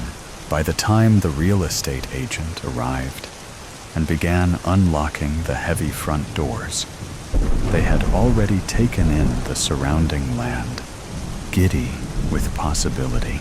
They had heard about the disappearance of the previous owner, a woman named Clara. The house had been unoccupied since. Eagerly, they explored the dim hallways, the grand staircase, the candlelit chandeliers. Then, in the dining room, they stopped. There, above the fireplace, hung an old portrait. A woman in 17th century attire, hands folded neatly in her lap. Her eyes were dark and deep, her expression impossibly lifelike. Leah frowned, tilting her head. Something about the portrait unsettled her.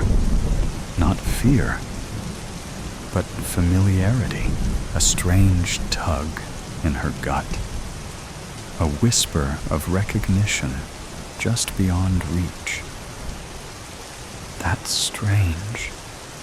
She looks a bit like... She stopped, heart hammering. How exquisite. The woman in the painting did look a lot like Leah, they both agreed, and for the briefest moment, she swore she saw the lips part, forming a sudden, unnatural smile. Behind them, the door clicked shut.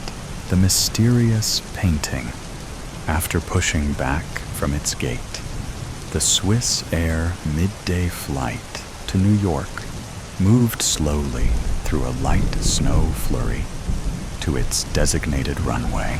The first-class cabin was less than half full. The passenger in 1A was pleased there was no one opposite. A smiling cabin crew offered him a glass of champagne. He declined, asking for double single malt. He thought about the voicemail, a somewhat guarded call, coming from someone he hadn't spoken to in 15 years. What drove his final response was the email attachment that followed. He'd tried retuning the call, but it went to voicemail. He sensed something was wrong. He'd barely had time to return to his apartment from where he'd been staying, find his passport, pack a new bag, and take his car service to the airport. Something was telling him missing the flight was not an option. Philippe Abano was an internationally recognized art specialist, having spent 35 years researching the French Impressionists, a group of artists whose collective works, long after their passing, at auction would shake the art world to its foundations. As with many famous artists, there were finished canvases, although documented, which had never been located. The Nazi art plunder, which began in Germany in 1933, contributed to the loss of artworks across Europe. The French Impressionists were not exempt from this pillage. 48 hours previous, Marie Le Pen was an art restorer. She worked almost exclusively for the Metropolitan Museum of Art, specializing in the restoration of damaged watercolors. On occasion, she did private restoration. With the museum's knowledge, she'd taken a call from a person representing a Mr. Retzlaff, saying she'd been recommended by her superior at the museum as someone to inspect a damaged watercolor he possessed. Marie, who loved her work, agreed to view the painting. She agreed a time the following day. Mr. Retzlaff would send a car. Very swish, she thought. After offloading her bags from the limousine sent for her, she looked around. The street was amazing. Narrow with private residences, no commercial properties. The houses all appeared to be of similar build, 5 or 6 floors above ground, with basements or walk-downs. Every property was maintained like new. Flowers and trees adorned the street. There was no garbage and no graffiti. The residence they stopped in front of was impressive, with red brick and huge floor-to-ceiling windows, edged with carved stone. At roof level, gargoyles peered down, surveying the scene.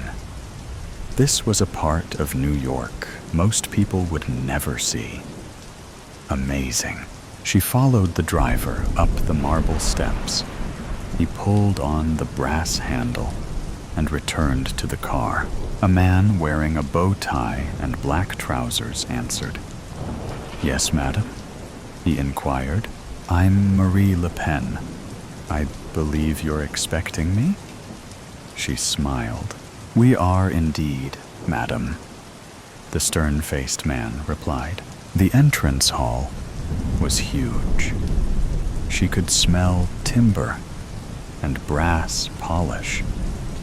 The black and white checkered tiled floor was straight out of an English TV series. The doors leading off the foyer were all closed. A majestic, sweeping staircase held sway over the entrance. Huge brass vases, once filled with flowers, stood empty either side of the entrance. Apart from the electric light, the only modern consideration was a mechanical elevator. "Please," the man gestured, "follow me." They entered the elevator, along with her baggage. Marie watched as the man pressed 5. The door closed, and they began their ascent. On the 5th floor was another vestibule. This one had more polished timber and huge windows onto the street below. This way.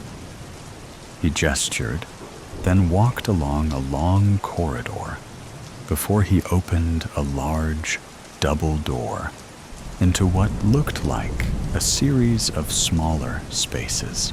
If Marie hadn't had complete faith in her boss, she'd have been scared. At one side of the room, a man sat, straight-backed, with silver gray hair. She guessed at least late 80s, wearing a green corduroy smoking jacket. He stood. She could smell cigar smoke. "Thank you for coming. I'm Peter Retzlaff. Fact is, Miss Le Pen, I need an expert opinion as to a certain painting that is in my possession. Should I, or should I not, restore it? Your superior at the Met spoke most highly of you." Marie saw several large art tables, specialist seats, and an array of instruments, all designed specifically for art restoration. She was gobsmacked. There had to be $1 million in equipment and instruments, brand new, some still in their original packaging, just sitting there. The old man waved his hand, and the valet unlocked a large steel cabinet with racks of what looked to Maria like canvases, painted canvases in various stages of decomposition. Strange, she thought. He slid one of the racks out and removed a painting, a watercolor that Maria recognized. After putting on her smock and gloves, examined the item more closely. Behind her, a phone rang. The valet took a cell phone from his pocket and listened, then said something softly to the old man. They steeped away to the side of the room, out of earshot. Maria continued looking at the canvas, heavily water damaged with a once grand frame that also appeared flawed. She was about to make some preliminary notes into her phone. As she moved around the table, a splash of red caught her eye. The steel cabinet, which held the damaged painting, was open on one side. What she saw made her heart stand still. It was a large canvas of what appeared to be small wooden bridge over water in a garden. Although no expert, she'd seen enough examples of French impressionistic work to know this could be one. Marie quickly turned her phone to camera, taking 2 quick shots, only to be interrupted by raised voices. The old man was saying something to the valet in what sounded like German, who dashed past her, securing the door to the cabinet, ending her view. She said nothing, returning to the recorder in her phone, her head down, trying to appear as though she was concentrating. The old man looked suspiciously at her, said nothing. She could feel his eyes. "My God, what have you just seen?" she asked herself. Maria spent the next 2 hours making notes and photographing the damage. She agreed to return the following day with her recommendations and estimates, should she consider it restorable. Retzlaff agreed, giving her a copy of a providence document relating to the painting, which she would need to study. He told her he would send a car for her at an agreed time. She shook his hand and returned to the waiting limousine. The previous 2 hours did not sit well with her. Quite why, she couldn't say. The images of the red canvas wouldn't leave her. The storm had hit with a vengeance. Sudden spring rain washing the roadways, reminding New Yorkers summer was not far away. The crowded eateries on the streets of the East Village were suddenly deserted, sending outside diners scrambling for shelter inside. From her small single-bed apartment off McDougal Street, above a drugstore, Maria sat looking at the 2 images she'd downloaded from her camera. The room was quiet, save for the rhythm of the rain tapping at her window.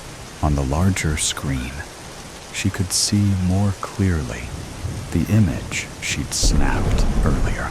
The images were very much French impressionistic, of the late 19th or early 20th century.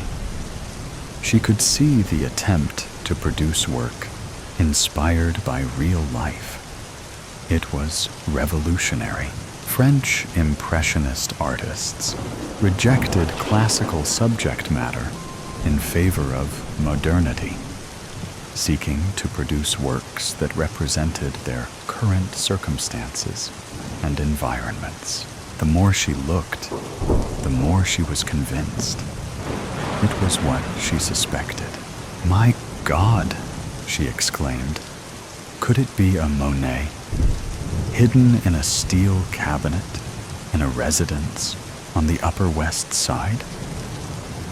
It would explain the old man's annoyance at the cabinet being left open, particularly in the presence of a third party who just happened to be an art restoration expert. Maria took stock, pouring another glass of wine, wondering what she should do next.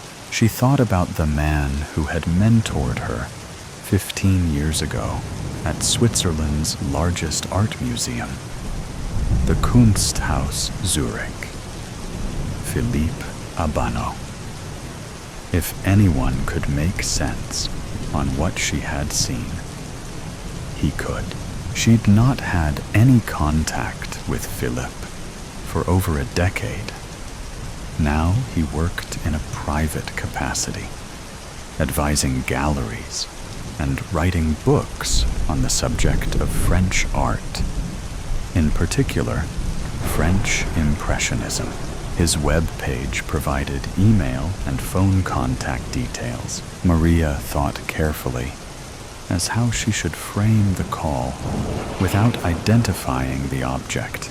Before she made the call, she uploaded the 2 photographs into a separate folder, attaching it to the email address she had for Philippe Abano.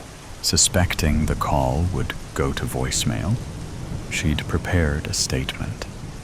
At 10:30 p.m., she made the call, voicemail. She introduced herself, telling him of her current position at the Metropolitan Museum of Art, reminding him of their previous association, how she'd come to see what she'd seen, making no reference to a place or names, asking him for his opinion as to the images attached to the following email.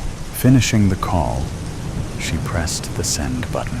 In the street below, a man sat in a black limousine, its wipers on intermittent sweeps, clearing the spitting rain, watching the illuminated small window above the drugstore. The Swiss Air flight gathered speed as it approached its takeoff point at Zurich Airport. Food and service trolleys rattled in their compartments as the aircraft's nose finally lifted into a gray, overcast day. The engines screaming. Philippe Abano was anxious, and at the same time nervous, processing what he'd heard and seen in the previous few hours from one Maria Le Pen. Once the pilot had removed the seatbelt sign, he reached for his laptop. Putting on his glasses, began his search. East Village, New York City. Detectives Allison Maroney and her partner, Alex Sonny, stood at the open door of 1A, the apartment above the drugstore in the East Village. They flashed their shields at the uniform on the door. "What we got?" Allison inquired. The uniformed officers' badges read Lomax. "So, Officer Lomax, talk to us." The officer opened his notebook. A deceased female found dead after we gained entry, possible gunshot. A Miss Holland. He gestured upwards. In 2A, reported a cat calling and scratching at the deceased's door. Apparently, the tenant regularly let her cat out when she came home from work, and then opened up when Pussy wanted in. Except, this time, no response. Cat keeps calling. She, Miss Holland, knocked. Nothing. As she heard the tenant arrive earlier that evening, she was reluctant to use the spare key she had, deciding to call 911 instead. We attended. The cat was still scratching at the door. Miss Holland gave us the key and witnessed a non-forced entry. We discovered the body and called the station, securing the scene. The ME, who arrived shortly after we called it in, puts time of death at around 8 p.m., give or take. Pulling on latex gloves, Detective Maroney knelt next to the body. ID? Yes. A wallet with cash and cards. A Maria Le Pen, 37, works at the Metropolitan Museum as an art restorer. ID shows her address as here. No driver's license. Detective Sonny moved carefully around the small room. Laptop? Cell? Neither, though I'm guessing she had both. They're chargers for each in here and in the bedroom. To recap, Sonny offers. No phone, no laptop, nothing taken except said cell and computer. Not a robbery then, and no sign of a forced entry. Sonny looked at his partner skeptically, shrugging his huge shoulders. Single gunshot between the eyes, small caliber, maybe, .22. Very professional. This look like a hit to me, Maroney offered. What do you think? After 3 hours of intense in-flight investigation, Philippe Abaneau concluded it was a work by Claude Monet, albeit a later work. His once subtle transitions between shades became bolder and less precise, reflecting the challenges posed by his deteriorating eyesight. Monet's health struggles extended beyond his eyes, but his vision loss had the most direct impact on his art. And it was this Philippe Abaneau recognized. He'd even found a reference to a non-catalogued work titled Pont sur l'eau bleue, Bridge over Blue Water. It was listed as one of several, being prepared by Monet's agent for exhibit in Paris. The exhibition never eventuated, the listed paintings unaccounted for. This was no great mystery for Armand. A number of explanations could be found. The artist withdrew the works, no reason given, an issue with the gallery, or sold before exhibition. The latter Armand found more convincing. It would also explain its anonymity for over a century, a private or family collection that may have suffered at the hands of the Nazi art plunder of the 30s. The whereabouts of many were still unknown. Either way, a mystery that may well be explained when he was to meet with Maria Le Pen in 4 hours' time. Cornflower blues. It always came at night. That night was no different in that respect. I had heard it lumbering around outside as the sun disappeared from the sky. The sound of scraping metal as it circled the house. I had always fought the urge to look directly at it, instead only catching glimpses of it in the shadows. If I focused, I could shuffle it to the back of my mind like a deck of cards.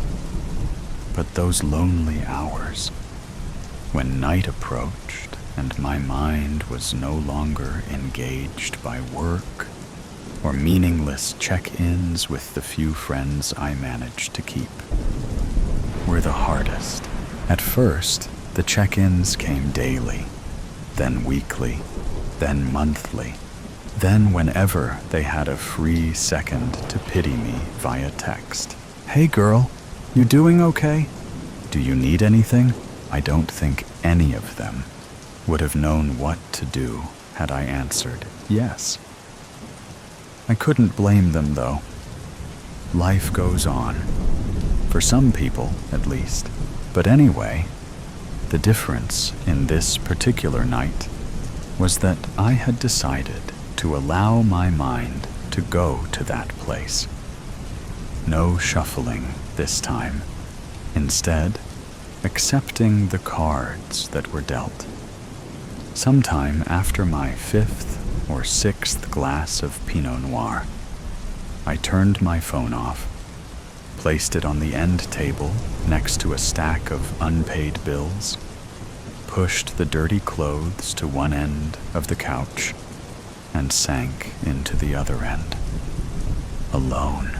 It had been 12 months to the day since I lost my sweet boy with the cornflower blue eyes.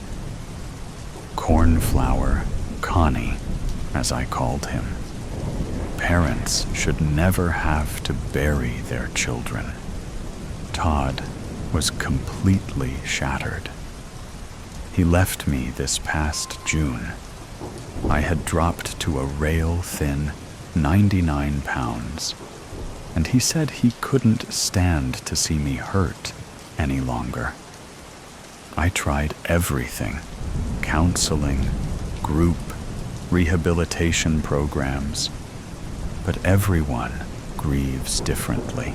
I guess Todd had to grieve alone. At some point, I nodded off, waking only to an unsettling silence, quickly realizing the noise was gone.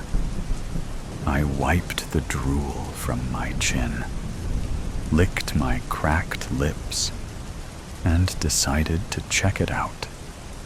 With my body bladed to the window, I pulled the curtain to the side and saw it standing under the dim porch light. The back of my neck tingled, and my heart thumped in my chest, acting like my body's panic alarm. I would normally just do a quick look. Instead, for the first time, I stayed. I studied it.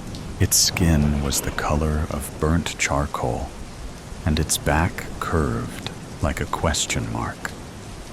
It shifted under the light, revealing a Grinch-like face that scrunched even more as it smiled at me, like a mischievous feline. But there, above the unnerving grin, I saw them, those familiar eyes. My cornflower Connie had come home. All I had to do was focus on those eyes. Don't you want to be with me again, Mommy? Let me in, and you can hold me again, just like you used to. What was I supposed to do? Of course, I wanted to be with him again. It would surely be better than telling myself that the random white blob in the sky actually resembled a heart. A message from my Connie. I love you too. Yeah, you can convince yourself of almost anything if you believe it enough, and if you're sad enough, just like the cardinal that occasionally lands on my fence. Good morning, Connie. Thanks for the visit. I let him in. His long, rubbery fingers took me by the arm, led me upstairs, never breaking his gaze. Where are we going? I asked, barely a whisper, in what seemed like the first words I had spoken in days. To my room, Mommy. The door creaked open, and the lights came on, bringing the room back to life. I have no idea if I flipped the switch or not. It felt like I had floated up the staircase. The room was just as he left it. COONRD.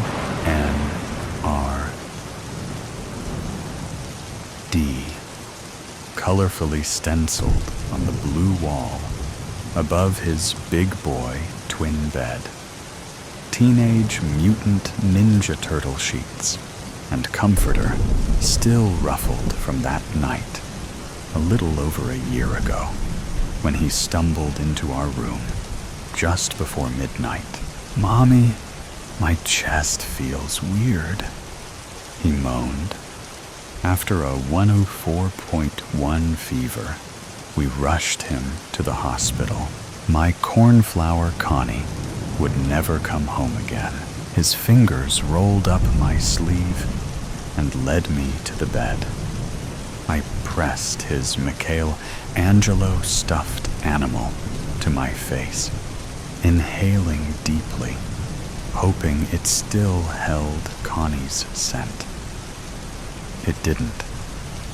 The tears fell, and his grip tightened on my arm, leading me into the bed. He never let go of my arm. Lay with me, Mommy. I climbed in, pulled the covers to my stomach, and rested my head on Connie's pillow. I miss you so much, baby, I yelled through tears, pounding my one free fist on the mattress. I'm here if you keep looking in my eyes. Just then, his eyes flickered, and it, as if I was watching a projection screen. I watched as we took in the afternoon show of the new Spider-Man movie last year. Connie's lap littered with buttery popcorn that missed his mouth, his icy stained lips framing his checkered smile. A flicker, a summer afternoon drive around the neighborhood, blasting random 90s songs. He loved the songs that I grew up on. We would do our absolute worst to sing along. Keep looking at my eyes, Mommy. Just a little bit more, until you can hold me again. His grip tightened some more. Another flicker, a lazy Sunday. Me sprawled out on the couch, my Connie's little body slowly rising and falling, with my breathing as he naps on my chest. Another second, and I'm yours again. How could I say no? I did what he asked. Just a little longer. The avalanche of warmth I felt was euphoric, as if my insides were swaddled in a heated blanket. It was the first semblance of comfort and peace that I hadn't felt since he was actually here with me. I did what he asked. Then I waited. That was 2 days ago, and I don't see my cornflower Connie anywhere. The comfort I had felt the other day dissipated in an instant. I've been patiently waiting, but now I wonder, did it lie? It's so dark here. Gridlock of the mind. The 405 stretched endlessly before me, a vein of asphalt pulsing with the dull monotony of brake lights. Every morning, I merged into the current of half-conscious souls, each of us trapped in the same routine, inching forward to destinations we resented. My corporate job barely paid my bills, and my spirit eroded with each passing day. Yet, like a prisoner resigned to their cell, I got into my car every morning, hoping, futilely, that something, anything, would change. Today felt no different. The same stifling air, the same murmur of the radio, the same dull ache pressing behind my eyes. I stared ahead, watching as the red taillights blinked and glowed in a never-ending pattern, hypnotic in their rhythm. I sighed, my hands gripping the wheel. This wasn't life. This was something else. Some cruel purgatory where change was an illusion.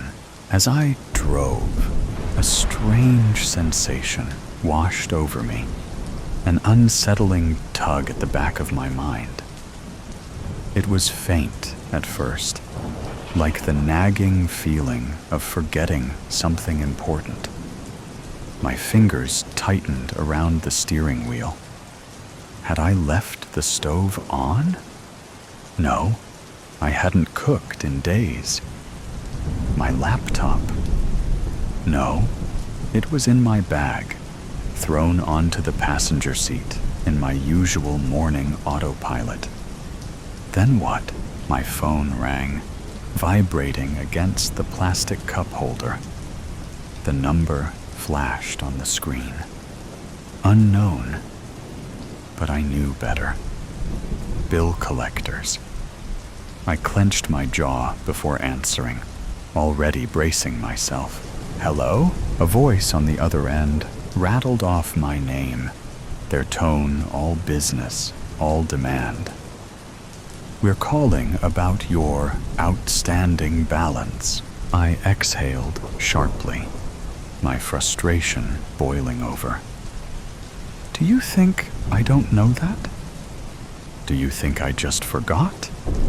I'm sitting in traffic, wasting my life away every single day to make barely enough to survive. And you think I magically have money for you? Tell me, how am I supposed to pay you when I can't even afford to live? Silence.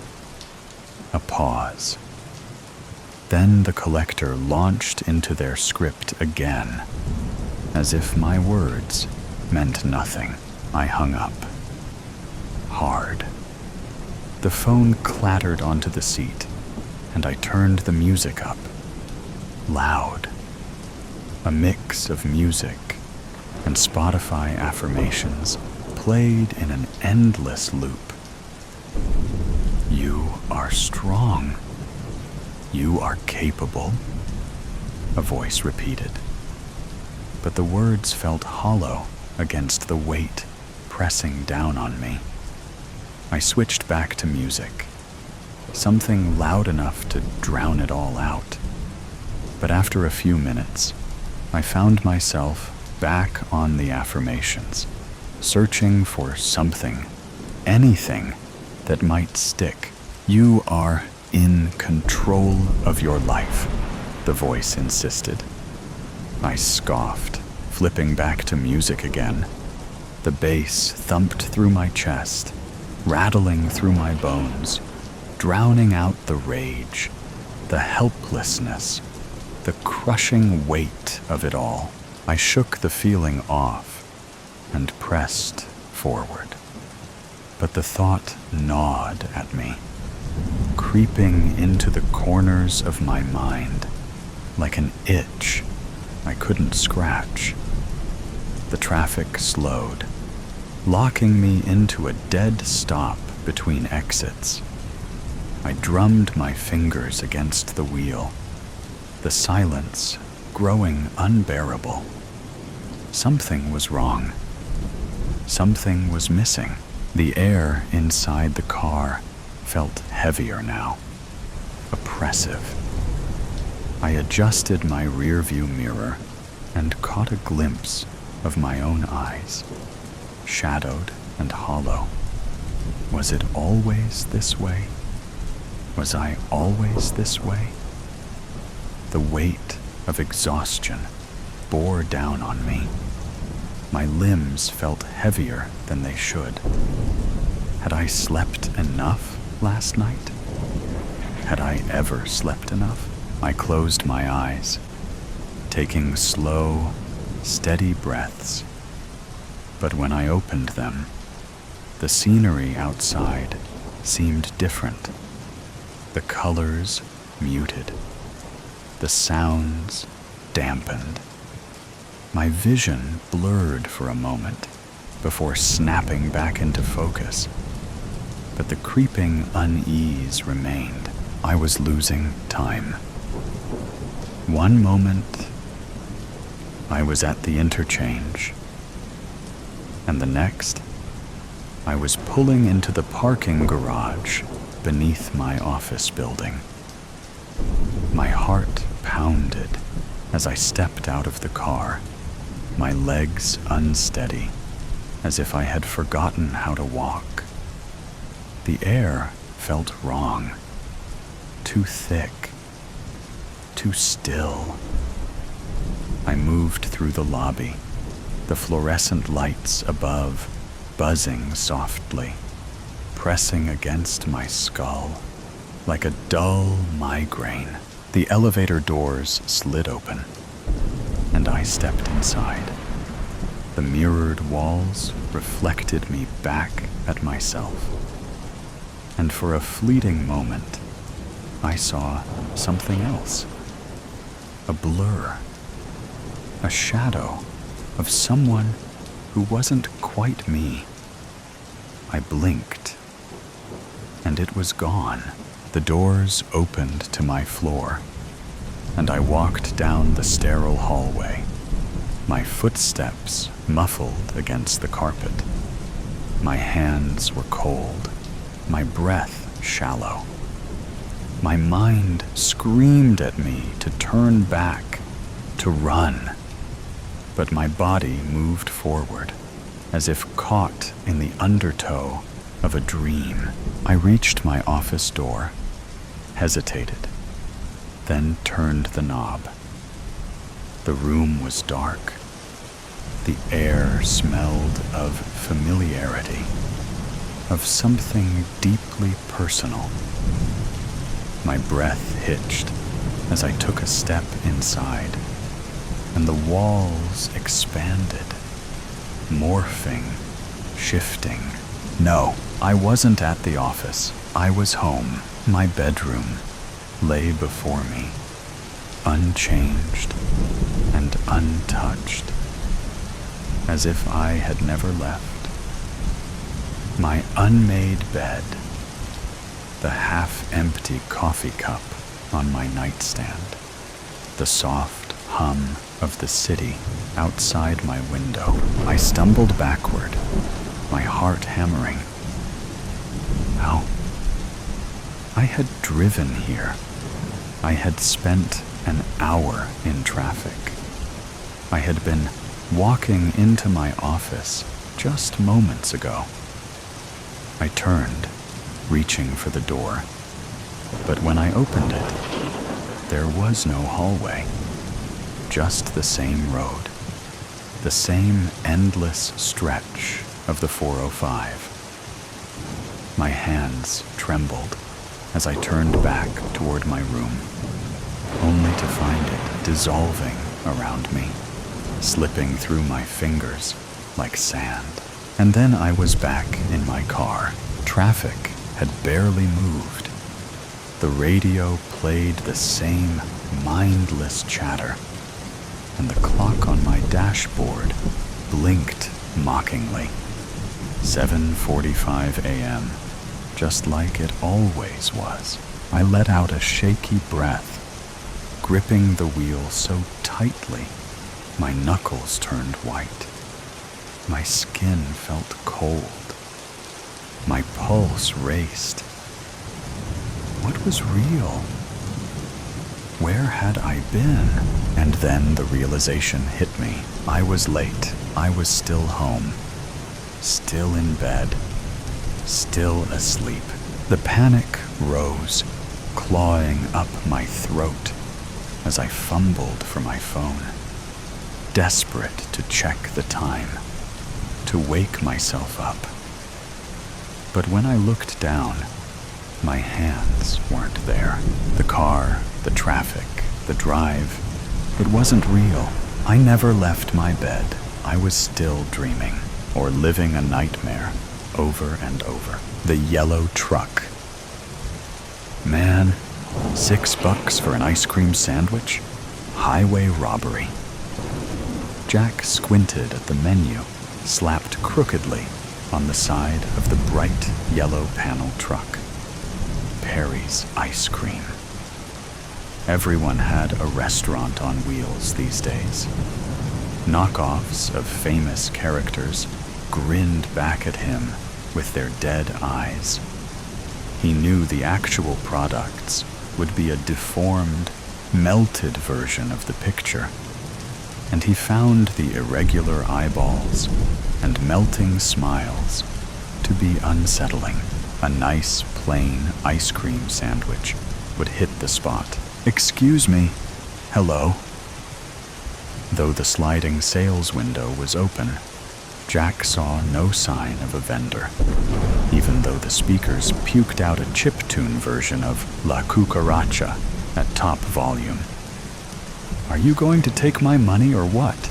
The chill from the freezers seeped out from the window. Jack leaned in a little further, noting the container of ice cream sandwiches that could be easily opened from his vantage point. He looked as far into the truck as he could see, then checked over his shoulder to see if he had an audience. The neighbors could be so nosy. With no one in sight, Jack quickly snaked his hand into the window, opened the container, and grabbed hold of a coveted ice cream sandwich. "Should have been doing your job, ice cream man," he mumbled as he walked back to his house, mouth full of ice cream and perfectly soggy cookie. He casually tossed the wrapper into his neighbor Mrs. Crowley's yard. Mrs. Crowley was the sort of woman everyone assumed was a witch, and the local kids would egg her house each Halloween and dare each other to ring her doorbell and run. She was probably a very nice lady, but Jack didn't care enough to do anything about it. The yellow truck sat on the street outside Jack's house for hours, rotating through its jaunty but very limited playlist, which, Jack noted, recycled La Cucaracha far more than was probably necessary. Jack considered calling the police, but with his record and at least one warrant out for his arrest, he didn't want to call any attention to himself. Still, he was surprised that no one else in the neighborhood seemed to have called.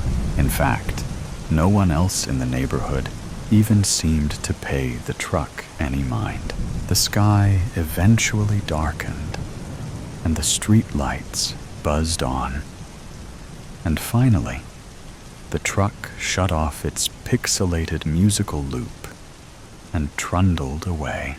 As night settled in, Jack, not wanting to lose the sweet and ill-begotten taste of ice cream from his lips, didn't bother to brush his teeth before crawling into bed. His leg was missing. Jack searched around the house, tossing couch cushions and overturning tables, flinging plates and mugs from his kitchen cabinets, even checking behind the toilet just in case. But no leg. He licked his lips, tasting the smooth vanilla cream from his earlier treat. Jack's brain fought to make a connection between the ice cream sandwich and his missing leg, but the thoughts were foggy and nebulous. The opening notes of La Cucaracha floated into the room. Jack launched upward, sweat pouring from his face as he shook off the nightmare. He tasted the residue of the ice cream on his lips, then flung the clammy sheets off his body to make sure his leg was, in fact, still there. La Cucaracha played in the distance, just audible through his open window. At first, Jack was able to dismiss the music as a memory echo from earlier. But the music grew louder. He lurched out of bed and towards the window, stopping to wrap his robe around himself so the neighbors wouldn't get a peek at his genitals if they happened to be awake, and also looking directly at his house. The familiar yellow panel truck was slowly turning onto his street, music playing at a volume just loud enough for him to hear clearly, but still retain a dreamlike quality. Jack had the strangest feeling. The headlights were aimed directly at him as the truck crept towards his house, an inching pace that was almost sinister. It was far too dark to see if a driver was present this time, but Jack assumed there was one. Jack shut the window, muting the noise just a touch, and tried to get back to sleep. The song slithered into his ears and brain, worming around and preventing him from falling back to sleep. He promised himself that he would give the driver a stern talking to in the morning if the truck were still parked outside his house. As the sun started to peak over the horizon, the music finally died down, and Jack stood in the window, watching the panel truck slowly crawl down the street. He hadn't bothered to grab his robe this time, but the fog of sleeplessness had settled over his brain. More than 1 cup of bitter, black coffee was necessary to get him ready for the ride to work. Slower reactions would make the commute more dangerous, he thought, snapping on his bike helmet. He cursed his revoked driver's license, unsteadily mounted the bike, and started pedaling. At each red light, Jack took a generous swig out of his travel mug, and by the time he sat down at his desk, he was wired. The sheer amount of coffee he drank that morning had agitated Jack's stomach, so he was looking forward to having solid food by the time noon rolled around. A little something to absorb all that coffee. He walked to his favorite sandwich shop, a tiny hole in the wall, a block or so down from his office. It was a checkered tablecloth affair, plus an easily accessible tip jar and an oblivious cashier, so he almost always broke even. The welcome bell chimed merrily as Jack opened the door, but the chimes didn't stop when the door closed. He paused, listening, then realized the notes formed a song. La cucaracha increased in volume, steadily, and Jack was too busy frowning at the noise to notice when the hostess greeted him. Sorry. Table for one, he told her, and she walked him to a booth by the window. Jack started to sit, but realized he could see the bright yellow panel truck pull awkwardly into the parallel parking spot directly in front of the diner. He sprang back, an odd fear clawing at his chest. Maybe a different table, he said. The hostess shrugged and pointed him to a table near the kitchen. Jack slumped down in a chair that still let him see out the window. The menu, still as maddeningly crooked as before, was fully visible from this vantage point. And Jack noted that though the sales window was open, no one was manning the counter. So Jack couldn't shake the feeling of being watched as he ordered his lunch, chewed, drank, wiped his mouth with his flimsy paper napkin, paid at the counter, helped himself to the tip jar, and walked out the door. Every move soundtracked by the tinny tunes pumping out of the truck's speaker. No one had approached the counter to buy an ice cream the entire lunch hour. His muscles relaxed as he walked back to his building. The more the music faded with distance, the better he felt. He hadn't even noticed he was so tense. Jack rolled his neck around, rotated his shoulders, and was just about to reach the automatic doors to his office when he heard it again. The 8-bit notes of La Cucaracha increased in volume behind him, and he swung around, fists raised and heart beating rapidly. His boss, who had been walking up immediately behind him, backed up.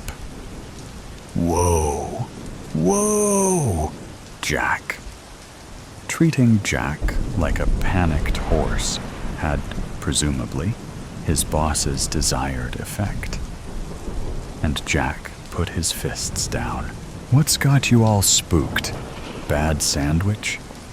His boss chuckled, and then breezed past Jack into the office. Still on the sidewalk, Jack caught a flash of yellow down the block. He didn't wait to see the truck this time, and rushed inside. Jack was waiting, rather impatiently, to cross the street on his way home when a shiver ran up his spine. He looked over his shoulder, and his stomach seized. The yellow ice cream truck was also in line at the stoplight, just 3 car lengths away. It wasn't playing the music, but Jack thought he could hear it all the same. Jack wasn't completely sure that the truck was following him, specifically as he cycled through the neighborhood. But with each turn, he became more and more convinced. The truck kept a slow speed and stayed a modest distance behind his bike, far lower than the posted speed limit. He stopped at the cluster mailbox at the top of his street, mostly to check the mail, but also to see if the ice cream truck would keep driving. The truck slowed to a halt a few yards from the mailboxes, the staccato sounds still aggressively worming its way into Jack's brain.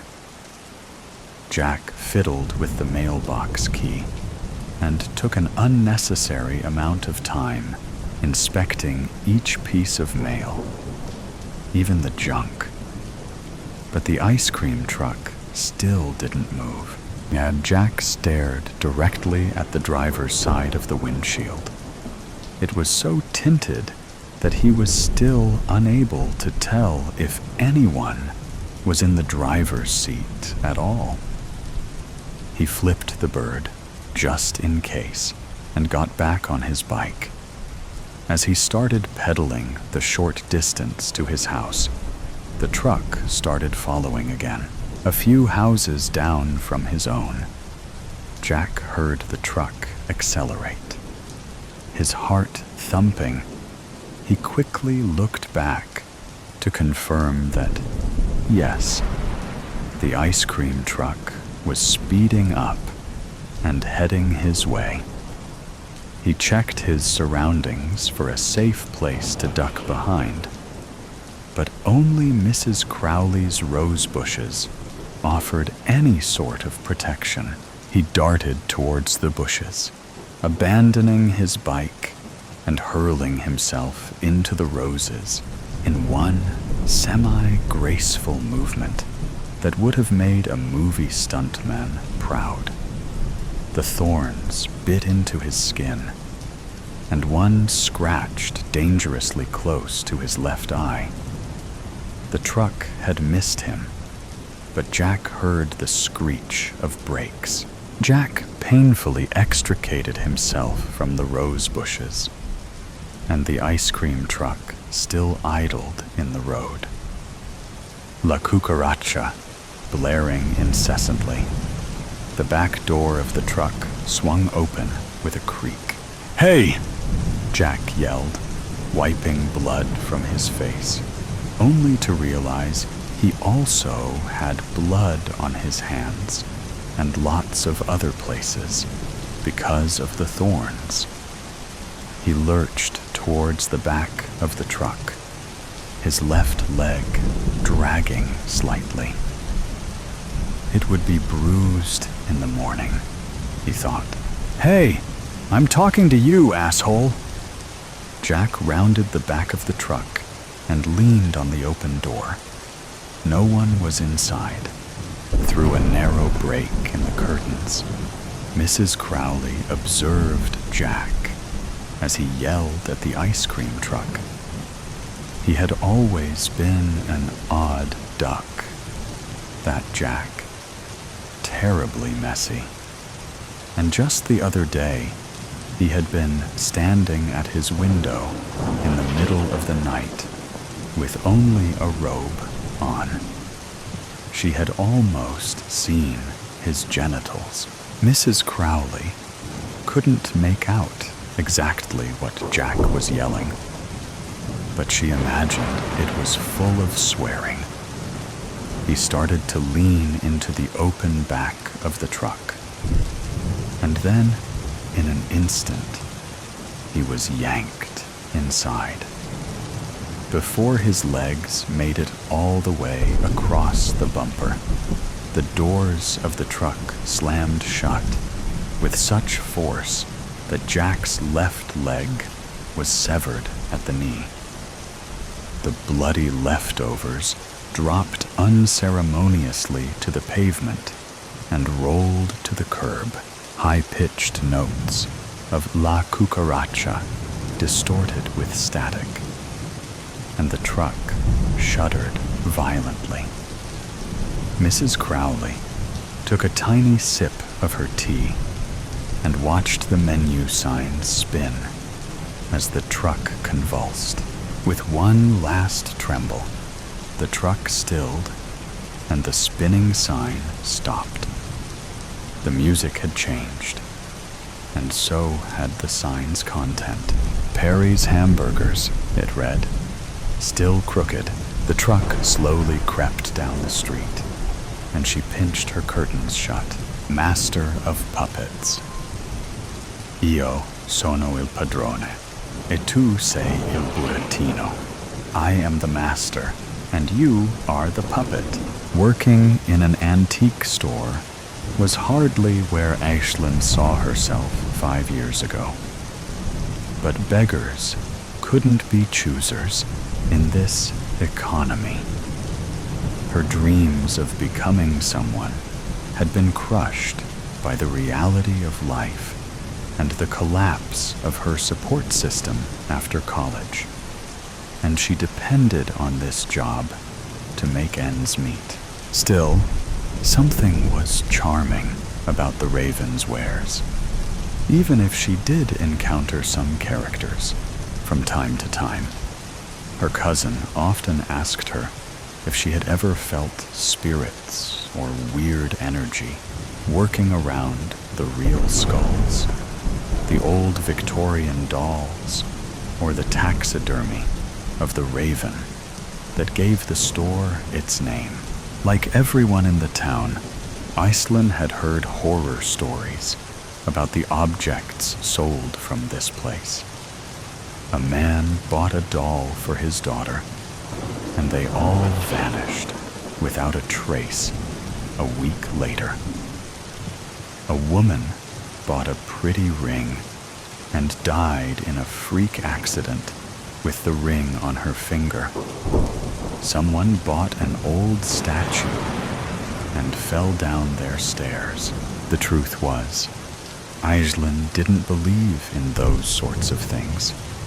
Ghosts, ghouls, or energies. Sure, the place was creepy if you worked late alone on long winter nights, but it paid the bills. Those horror stories were coincidences. Plenty of people had purchased items from the Raven's wrath without an issue. Her cousin believed in that side of things so strongly. People whispered about her behind their hands. If Aislinn started believing, what would they say about their family? It was bad enough she worked here. The customers you never heard about were outsiders. A tiny voice in her head would whisper when she had this argument with herself. You've never followed up to check on what happened afterwards. She looked up from her phone when Eli barged their way back through the piles of antique junk piled around the place. A guy dropped off this painting today. I'm telling you, it's weird. Aislinn knew that everything here was weird in one form or another. She once had someone try to offer a jar of real human teeth. That had been on her second day, and regrettably, it had not been her last strange experience. They jerked their thumb over their shoulder. It's out the back by the rocking horse. I need you to label it up before you leave tonight. Did he give any details? Nah, I'm surprised you didn't see him. Dark-haired guy, glasses, had some sort of accent. She vaguely recalled someone coming in of that description when she'd been restocking some old hardbacks and had directed him towards Eli at the back of the store. She wouldn't have thought of him again, save for the odd look in his dark eyes. I sent him to the back to see you. He had this look in his eyes, like he'd seen things, you know? I offered him a fair price, but he didn't even want the money. He just said to take it. He didn't want money? Aislinn repeated slowly. That's a bit weird, don't you think? Maybe it came with bad memories or something. Eli shrugged. Just make sure to get it cataloged to go out on display. I've got to head off. I'll see you tomorrow. The afternoon was quickly fading, the air becoming colder and far less welcoming inside.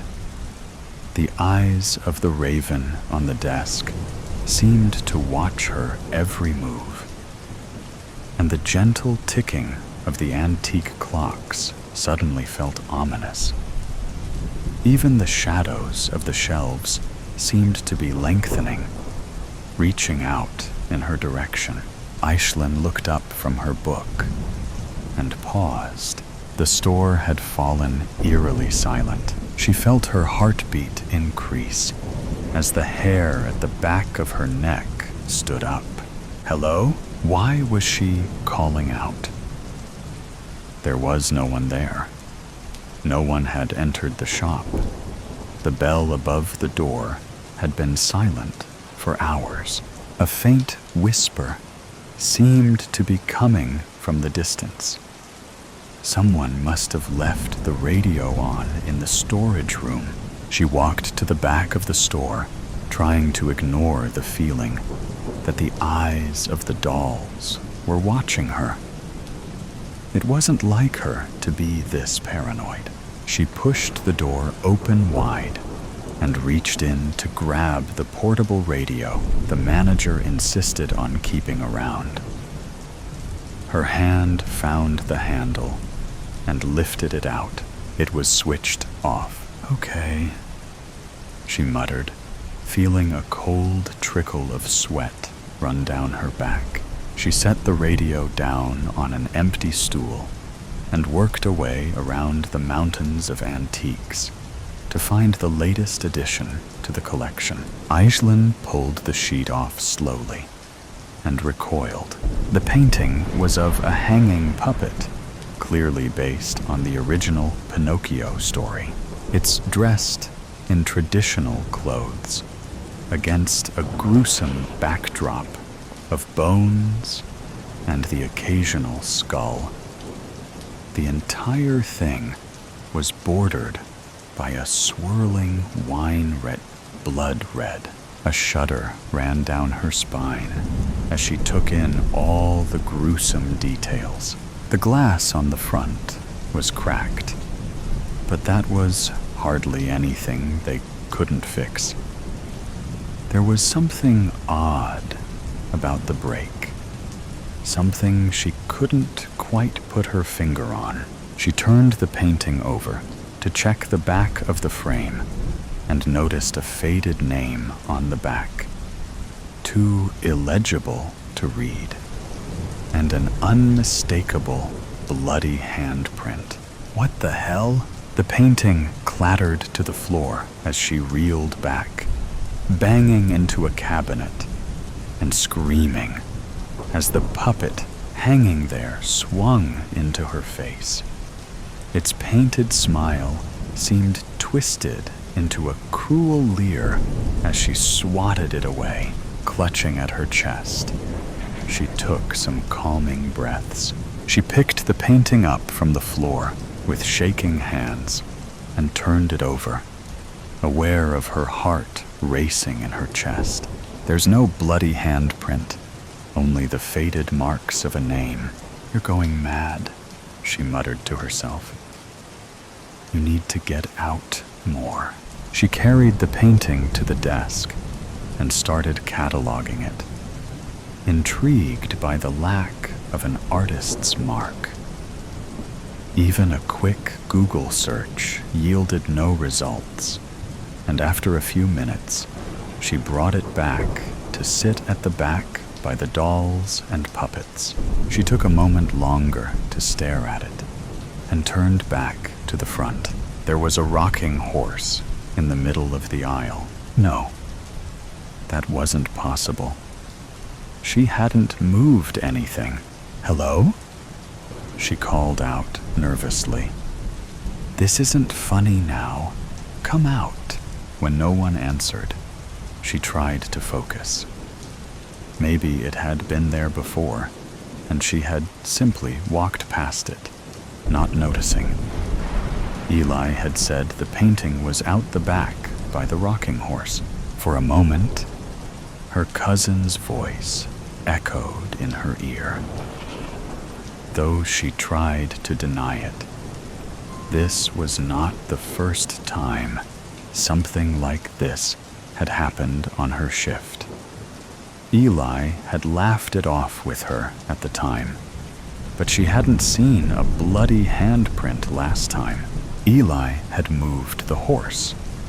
That's all there was to it. Aisling walked back to the front of the store and stared out at the street, across at the ordinary sight of the small local shop and the dress shop beside it. Maybe she needed a holiday. The radio started playing a Cure song. Had she turned it on?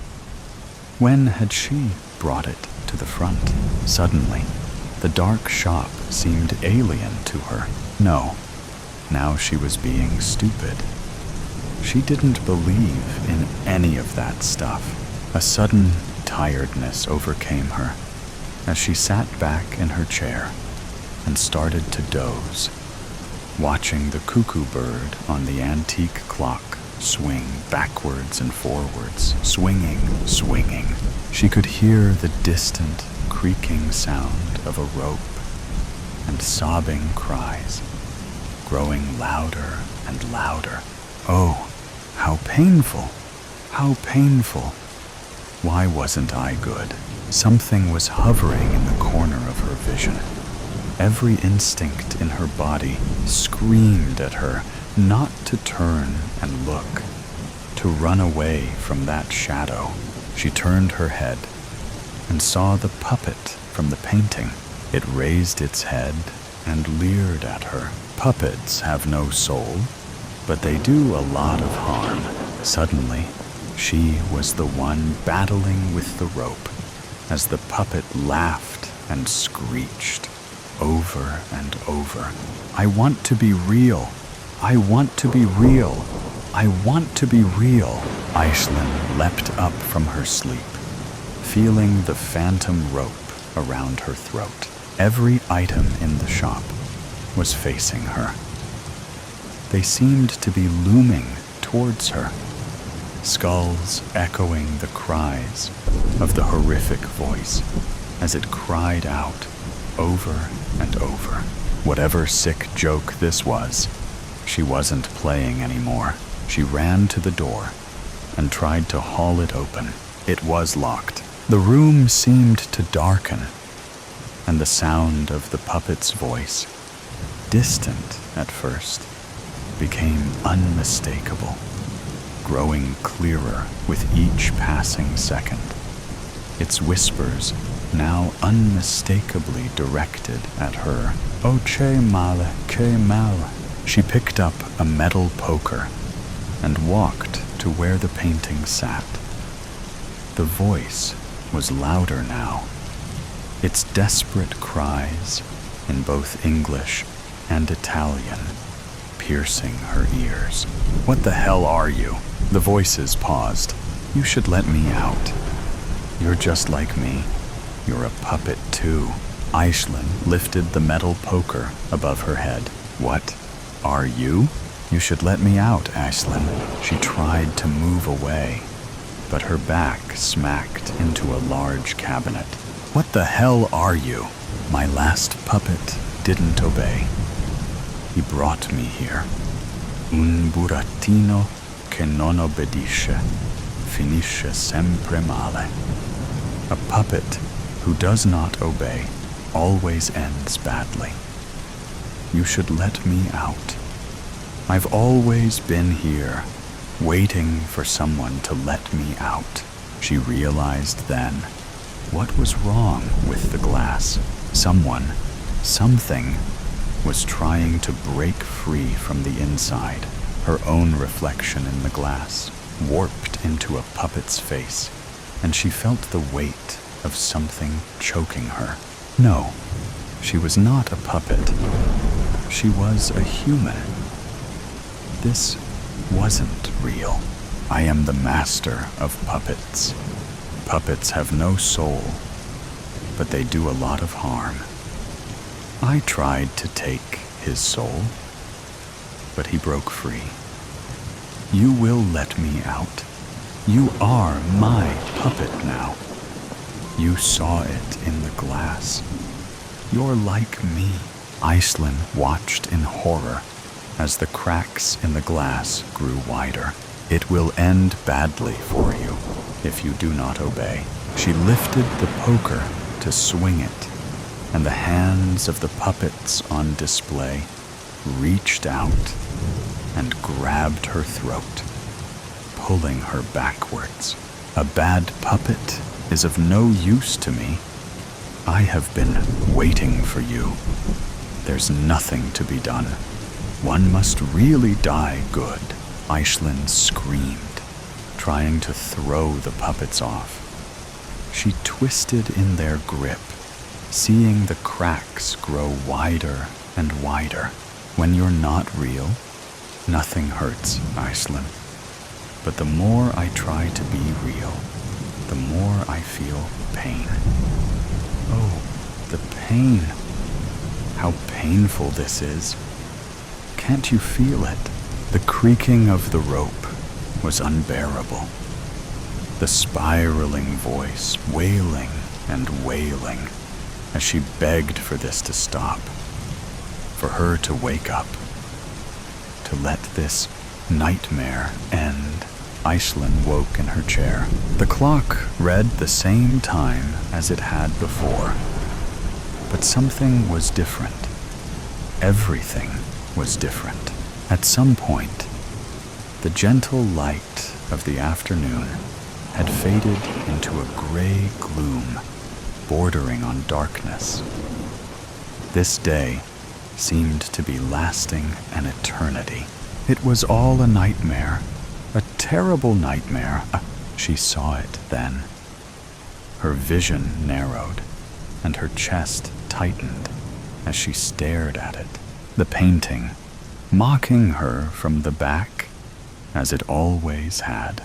Maybe this was still a nightmare taken new form. Those horrible skulls leering at her, that noise, that endless noise. She approached it slowly and ran her hands over the cracks in the glass, feeling her skin crawl with revulsion. The glass was cold, unnaturally cold, like it was sucking the little warmth she had left from her fingers. I want to be real, Iceland. A voice whispered in her ear, you should let me out. I have waited so long.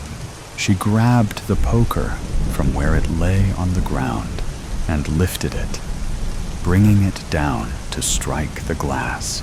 A gloved hand reached out of the frame and snatched hold of her wrist, forcing her to drop the poker in shock. A puppet has no soul, but it can do harm. It cackled, drawing her closer to the frame. You're my puppet now. Your soul is mine. No! She screamed, grabbing at the nearest object, a porcelain bird, and throwing it at the puppet. You aren't real. None of this is real. She felt the world begin to blur and tried to pull away from its grip. But it was too late. This couldn't be it. This couldn't be how this ended for her. This wasn't fair. This wasn't fair. You aren't real, she cried as her mind began to break. You aren't real. She felt the rancid breath of the puppet as it whispered in her ear, and now neither are you.